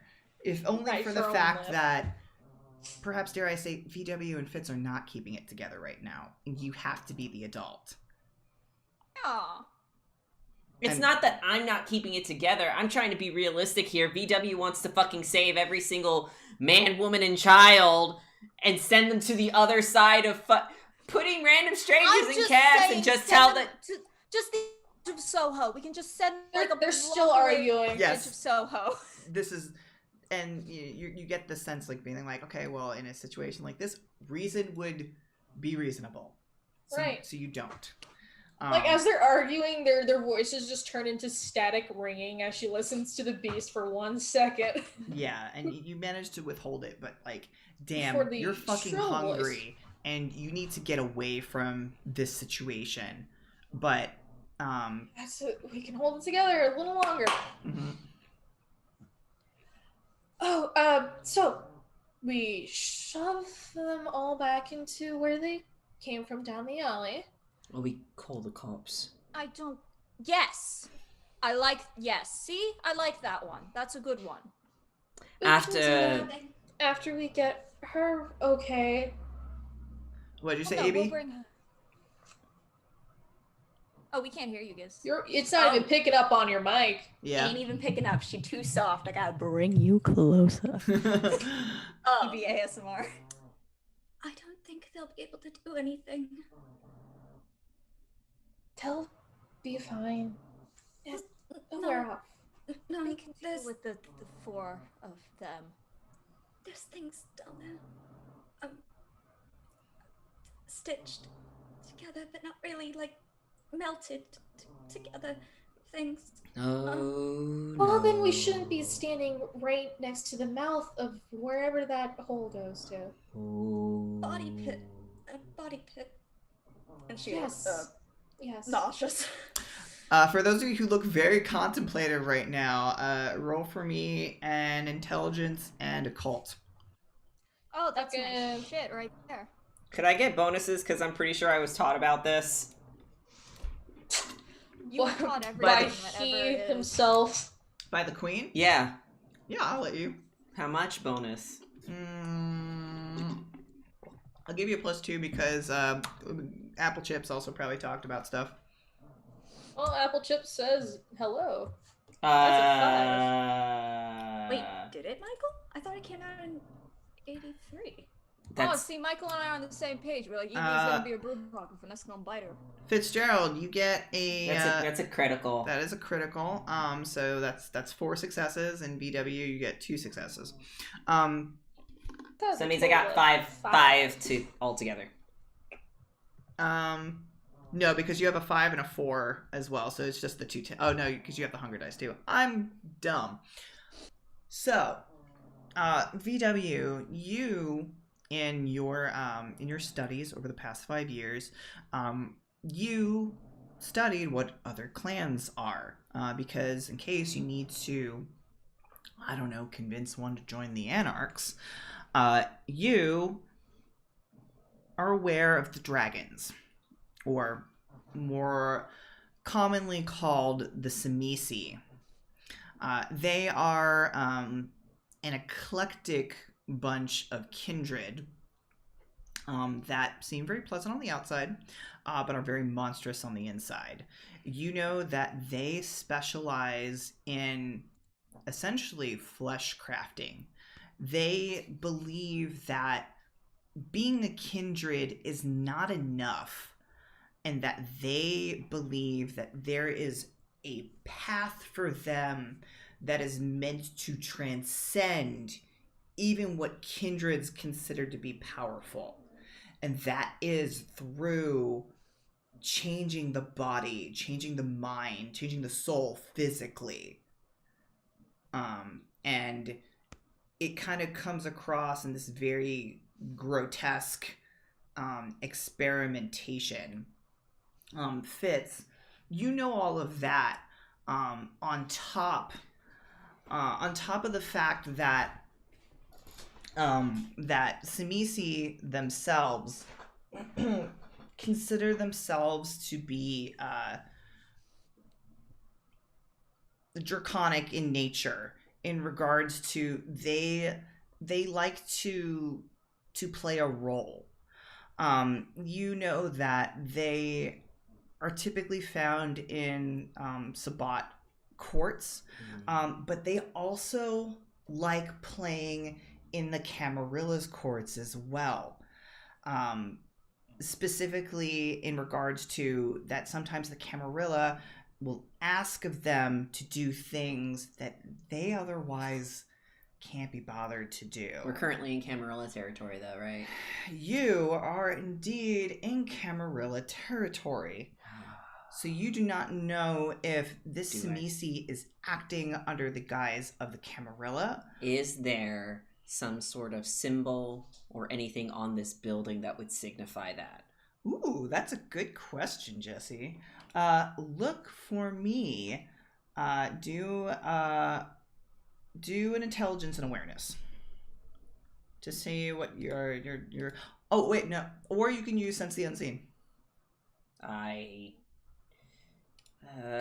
have sense the unseen. You do have sense the unseen. Yes, you do. I don't know why you forget about it. Is that a rouse check? It's definitely like 3 or something. I fucking did not pull the Conca up. I'll look for you. It's. I think it's a versus. I think it's Wits and aspects. Yeah, roll your wits and aspects. Oh wait, the storyteller makes a hidden roll of wits aspects against the difficulty they choose. Yada yada. Mm-hmm. Yeah, so here we go. I know what difficulty this would probably be. Oh, resolve in aspects is what Jebby rolls. That's a 3. Okay. I don't know what's happening. So, Fitz. I'm assuming that knowing what I'm assuming Vanessa and VW probably filled Fitzgerald in on the lovely message that Jackson left you guys on the chalkboard. And you open the door back into the pit. Vanessa, don't worry, you don't have to do another frenzy check. But Fitz, you look down, and it's a good thing you rolled a 3, because I was going to say it would be very hard to see this otherwise.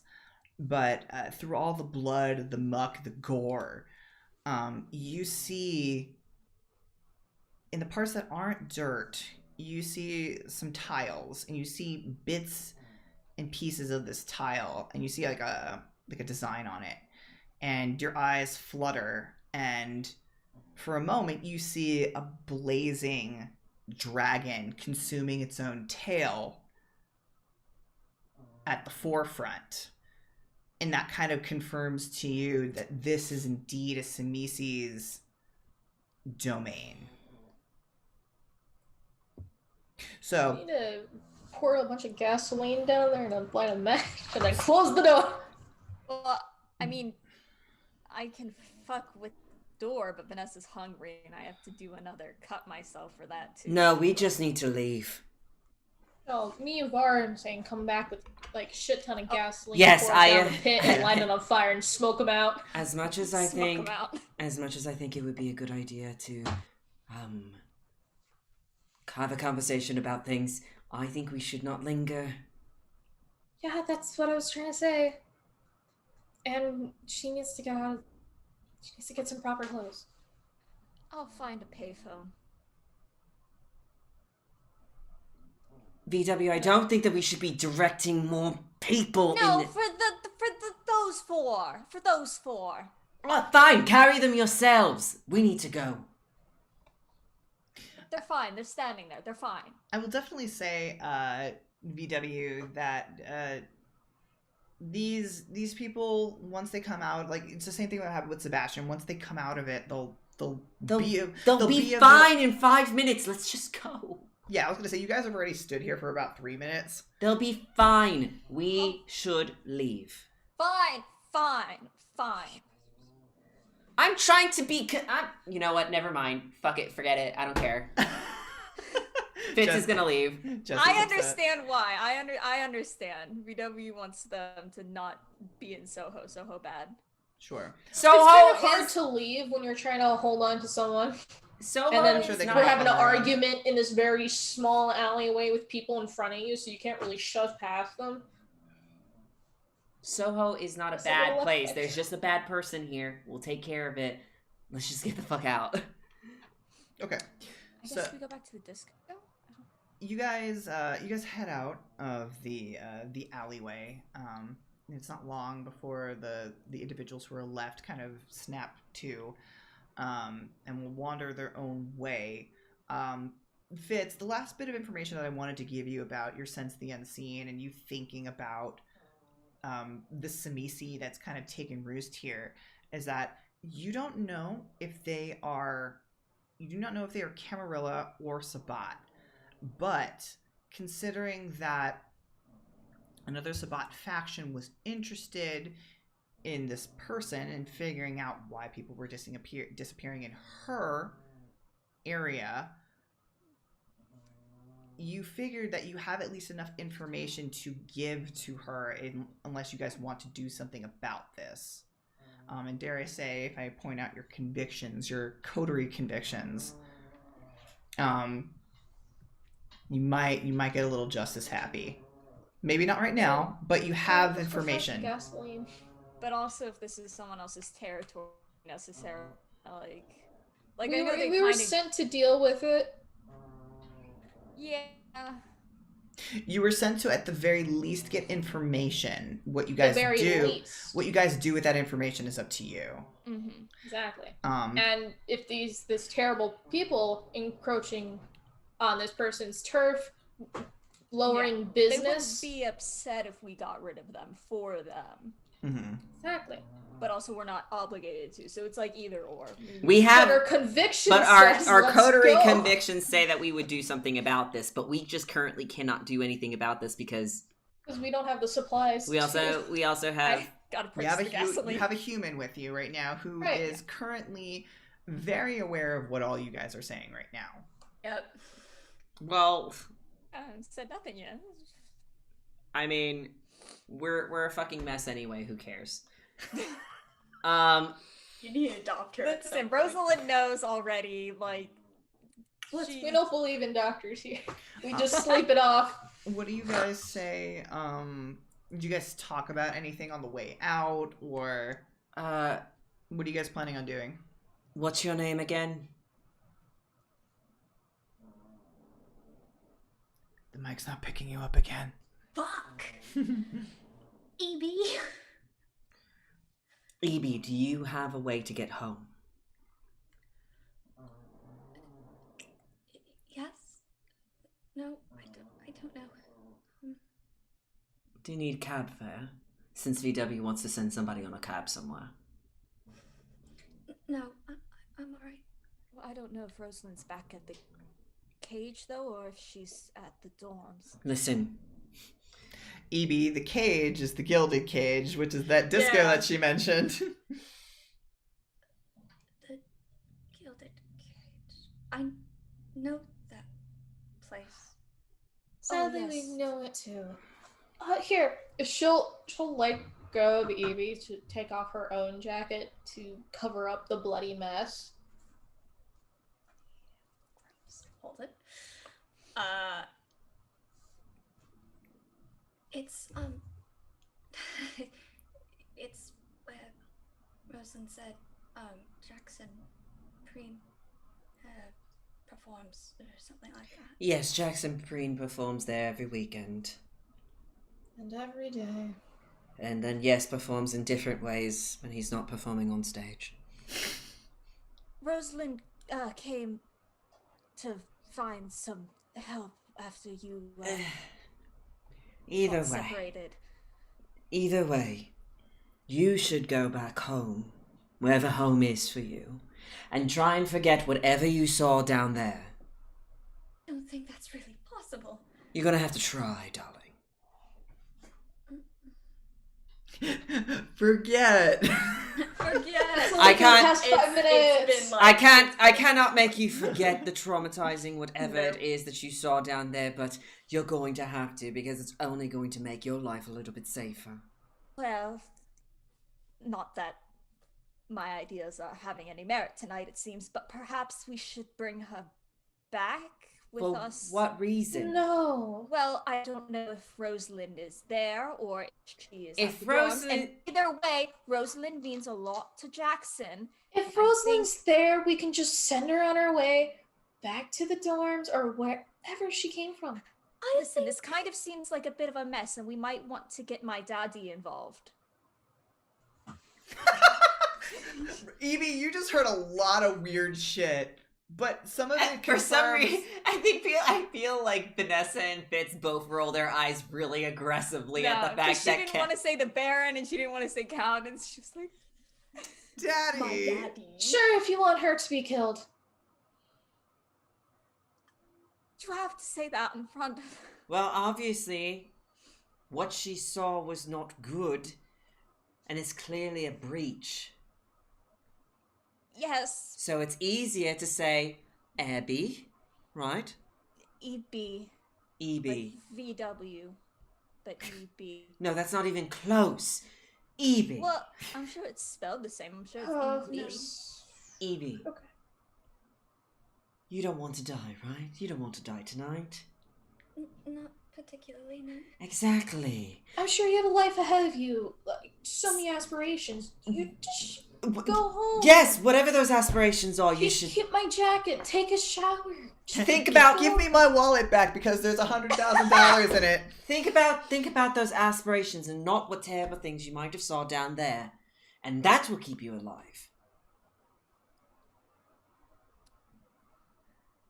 And we'll send Rosalind back if you're also worried about her. She came to see us to get help. And look at you, The help is done. Yeah, you solved the problem yourself. Well done. You did most of the work. You climbed all the way up. Then maybe I have some say in this? Do you want to die? Okay, No. I guess you're being very But I dramatic. also don't particularly want to walk all the way back to the dorms by myself. Why don't I escort you with a cab? Because I apparently want to pay for someone's cab tonight. And I would like to know what's happening and why you keep referring to me as a human and why there are weird projects going down underground and why you know so It's much goes, about forget. said projects. We'll have a talk. If we Take were two. Not listen, in the cab, no. Just If- we'll have a talk. look, trust me when I say that if we were to explain it any further, it would put you in more danger than put you right.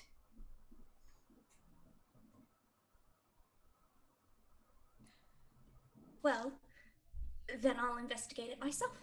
Okay, yes, we're getting a cab. All right. VW holds out her arm. Please. No, gonna put the hand down. No, Other arm. you are not allowed to investigate this.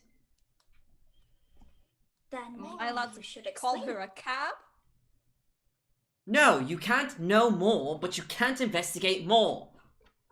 People who investigate wind up dead? Or someone's weird blood bag of a slave. So you should probably leave. Okay. Oh, really? I'm the problem here. Really? We're gonna just keep saying things like that?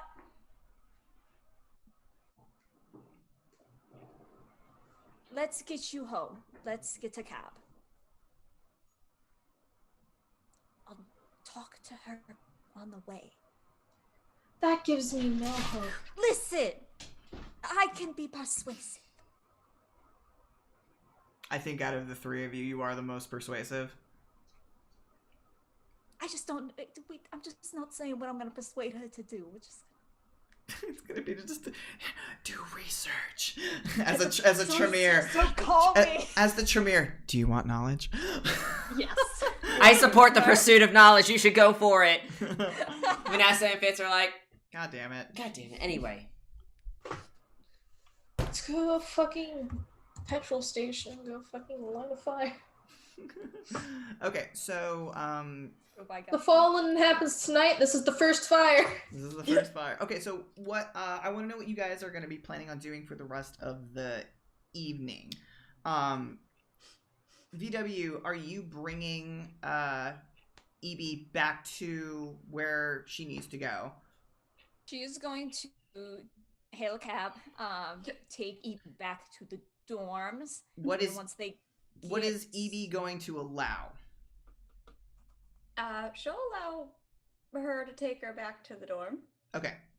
Yeah, and she'll clarify that when we get to the dorms, we will talk about the weirdness. Oh, Just sure. not in front of the cab man. Okay. Vanessa, you want justice. Yeah. Okay. Are you just gonna willy-nilly burn that place down, or try to burn that place down to the ground, or are you going to try to check that place out before you do that? I don't think she physically wants to go down there now. Fair. She saw the body pit. Doesn't sit right with her Mm-hmm. at all. It also makes her hungry. Kind of disgusting. You know how you see like a piece of pizza just sitting there, Mm-hmm. and you forgot to put it in the fridge. It's tempting. There's something off about it. But you eat it anyway. No. I mean, I eat it anyway. Well, you're no. Okay. That's not what you. Just depends. She'll probably Your end pizza's up fine. getting snack later, but She can get a snack somewhere along the way, if you want. yeah. Okay. That's totally She just fine. basically wants to ask Fitz if he wants to help pouring a bunch of petrol down into a hole. Oh, do I feel like this is Camarilla territory? You know it's Camarilla territory. No, do I feel like this is Camarilla owned? That's up for debate. You necessarily won't know more unless perhaps you look into it more, either asking someone like Joshua or Balthazar, or That's for us to worry about later. or relaying that information back to Mary.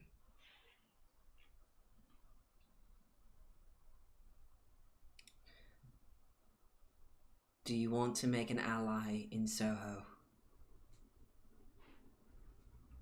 We will if this SWAT member that Jackson's been talking about, this is her area. So we tell her what's happening. She makes a determination. We offer to do it on behalf of her. So if it's setting it on fire and bringing the whole place down, then we'll bring it down. But she is Sabot, so she may very well want it to be there. Not if it's ruining business. If it's ruining business, then she might ask us to do something, but we should tell her first. With respect to the fact that she is a elder. Yeah, okay. We go do that now, while VW does... I don't know where she VW is. things. I was pulled away before I got to meet her. I mean, I saw her for a brief moment, and then Aqua kind of awkwardly pulled me away. Well, let's go find her. Okay. Okay. So I missed the beginning of that conversation. Are you going to go see Mary, or are you going to go see Queen Anne? We're going to see Mary. You're going to see Mary. Okay. So okay, you guys go off and you do that. And VW, you go off with EB. I think this is probably a good point to leave off for tomorrow. Not tomorrow. That'd be funny if we played tomorrow. No, we're not. For next time.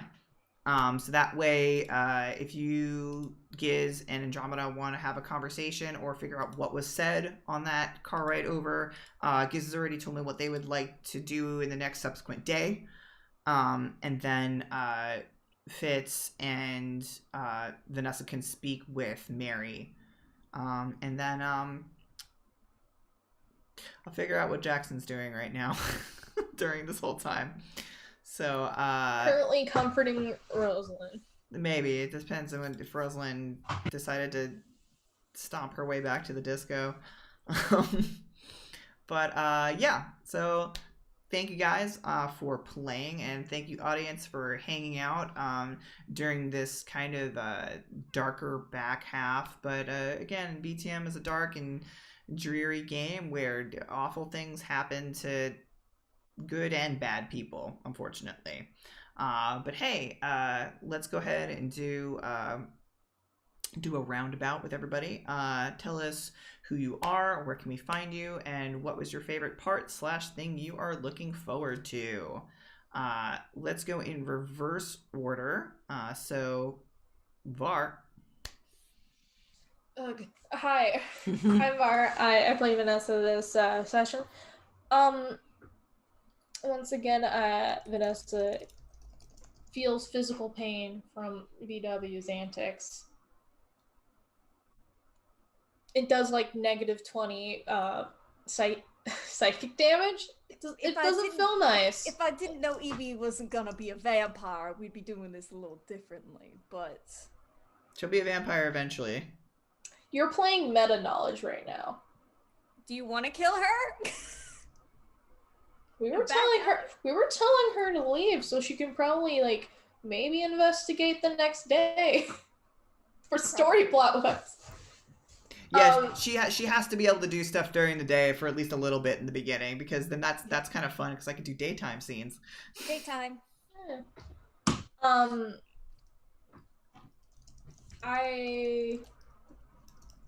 trying to think of my favorite thing from the session, because I really like the horror details, because I thrive for that. By me following so many horror Twitter artists. Yeah. I like that, and I also enjoyed the introduction of Evie. I don't know. She seems sweet, but also a little mean girl. Not gonna lie. Like, honey, you really shouldn't be wearing that. It's old. It's ratty. It's fucking stinky. Stanky. Stinky. You can find me on Mondays on this channel playing Woman. She is a warlock of the Undying. Hates Strahd, but more hates his stupid fucking general. He's extra stinky. He's a traitor. We don't like traitors. We don't vibe with that. And then on the other Friday, I play Scorpion Boy, who has a bunch of dead children roaming about that he likes to corral into a tree. Does that make sense? No. It doesn't matter. It makes Kinda sense. does. It makes sense in the context of the game. Makes sense in context, so Castlevania. you would have to watch it. And on Tuesdays, I am on Marina One's channel, where we play a Paz game. I play Birdman, who Jesse's trying to convince me that he's a farmer. Yes, spider cows. Just because you have it, you own spiders that On a use ranch silk for full of textiles spider doesn't mean cows. anything. Look, if Document actually like got the silk from the spider, like actually physically did it, then I'd say yes, he's a farmer. But if he doesn't, No, he doesn't. But if He has doesn't people do for that. Yeah, if he doesn't do that, then he's just like. So you're basically you own a fucking farm. It's like they're sheep. You have people to shear your sheep so you can create textiles with. You are basically a CEO farmer. CEO farmer. No. Farmer. Okay. That's Up next is Giz. Yes, up next is Giz. Okay. Hi, I'm Gizmo. I played Evie. I also really liked her introduction. She's not a mean girl. She's just You legit said she spreads Concerned. rumors. no. She spreads rumors about herself. Anyway, that'll be evident later. But basically, she just didn't want Rosalind like walking around with something that literally looked like it had been picked apart. It just it messed with her a little. It's just very well loved. I thought it was cute just because of where it came from. Well, she doesn't know where it came from, so. Yeah. I really enjoyed the entire argument between Vanessa and Fitz, and poor Evie's just staring while clinging to Vanessa and being like, okay, well, that's one thing, I guess. Also, Several masquerade breaches happened tonight. so many, I'll and I'm take very care of excited it. for the next one. You can Next find- one is all VW's fault. She's gonna be saying shit. You'll see. But then I'm gonna go to church and confess right after and be like, Daddy, I'm so sorry. And then punch a confessional. And then Daddy's gonna go take care of the masquerade breach, just like he took no. care of the masquerade breacher last time. Except, guess what? A human's not gonna come back up from getting staked to the heart, motherfucker. Holy shit. Dad told me to recruit. I'm just recruiting. Oh, Anyway, they're continue, kindred. continue, Gizmo. Sorry. I will say as a sidebar, sorry Giz, I don't mean to interrupt you. No. Andromeda, you know that under kindred protocol, you must ask your I do. sire before you take a childer. Yes. And you Oh, know I'm how not doing and it. you know That's how a Tremere responsibility. work. It is not just Yeah. one person. No, that's responsibility. I'm not turning her. Exactly. So I'm just letting you know that. I'm sorry, Giz. Continue. It's fine. This is currently. No, it is not currently my only game. I also play on Thursdays over on Guild of the Phoenix. I can't remember if it's on Guild of the Phoenix. It is on Guild. It is on Guild. Okay. Where I play a tiefling bard who very much wants to go save their partner and child from the Underdark, while people play dragon chess in the back of a caravan. So that's how their life's going right now. You can also find me over on Twitter under Gizmo Arts, where I do art, and I am currently taking commissions. So yeah. Sweet. Awesome.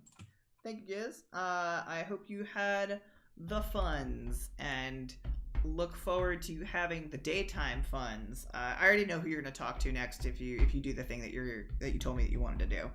And that's going to make Michael scream a lot. So thank you. I will.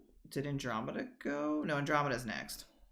Sup, I am Andromeda. I have played VW. You can find me on Twitter at SCGIROL, and on Tuesdays over on Marine of One's channel playing in that Paths RPG at 8 p.m. EST. I actually don't know. I might not be able to. We'll figure out next week. My favorite part was how Evie did not need saving. I was like, oh no, are we gonna have to fight and Evie's like, no, I'm gonna talk my way out of it, and then I'm gonna pick the lock, and then I'm gonna climb out. I was very adamant about EB being able to kind of be the facilitator of her own escape. Mm-hmm. It was badass. I enjoyed it, and that's it for me. Sweet, awesome. Thank you, Andromeda. I look forward to that taxi ride conversation next time when we get all to meet back up again. I guess I'll go next. Yeah. Hi, I'm Julian, one half of Jacqueline Hare, and I have been your storyteller for this partly light antics and for partly dark, awful, crazy Simisi horror. We still have said Simisi out in the wild that is doing many a thing. And if you guys want to see what happens with the coterie handling this several masquerade breach with Badly. Edie and Rosalind, and Badly. also handling this Simisi problem, be sure to check in not this upcoming Friday, but the Friday after that. The Fridays that we switch off with is a Scion 2 e-game, where I play a dragon boy that has to help a kitsune commit theft in a very grand heist-like scale. You can also catch me on Marine of One's channel for the said subsequent game, and then over on Guild of the Phoenix on Thursdays, and or the flipping every Sunday for 2 different games, either a Cyberpunk Red campaign or another VTM Chronicle called Shadows Embrace, where I play a Thin Blood. My favorite part, oddly enough, I enjoyed all the gal pal conversations. I really enjoyed Rosalind and EB's back and forth because it kind of like really solidified like their kind of relationship. And then Aqua's a new character, but I really enjoyed how she kind of is very different from Vanessa, but they both kind of care in their own way for their caitiff friend. So definitely tune in for more of that. Jesse, I'm going to throw it to you to close us out. Hello, my name is Jesse. I played Fitz, who is the only boy in this group right now. Where are you, Jackson? We need. Where are you, Jackson? I need another dude to deal with all of these ladies. You're both like little bit of fruity. Meh. That doesn't help. He does not like women very much anyway to begin with. So, Fitz had a time. What was my favorite part? You got to see Joshua for 5 seconds. Got to see Joshua for 5 seconds. Be like, hey, oh, bye. I have to do what now? Ah, shit. And I like the little things where people are like, Fitz, that's you. They were talking about glasses. I have. I do like those little things too. Every time, just it upsets some people more. I let the glasses hit me in the chest, or I let the medallion hit me in the chest. I thought that was very funny as well. You can find me on this channel running the Immortal Odyssey, which happens on every other Friday. And I'm on all the other games that are happening on this channel as well. Things I'm looking forward to. God, I don't know, man. Like, maybe we're gonna set fire to this place. Arson. Maybe we're gonna do an arson. I hope so. You might do an arson, but you also might burn down all of downtown London, and that would be bad if that happened again. Oh, the fall of London! Oh, yeah, that's true. London has burned down once before. Yeah, I guess not. I guess we'll have to deal with that, and if we do have to deal with that, inside of you are two animals. We're gonna have to montage through dealing with the House of Horrors that's under there. Just have the fireman on speed dial after you light it up. Just give it a good while, and then hey, there's a fire. We're gonna have to just like montage our way through that dealing with it, or just have other people deal with it by letting them know what's in there. Anyway, yeah, you can find me on this channel doing all this other stuff. And what did I say everything already? I believe so. Okay, yeah. So for everybody who's here, give us a follow, give us a sub, so that way we can, when we're here and doing the thing. Again, we have emotes. We do have emotes, and that's really, really great. I'm gonna go ahead and let you guys go and release you from this fresh. Also, everybody say bye-bye.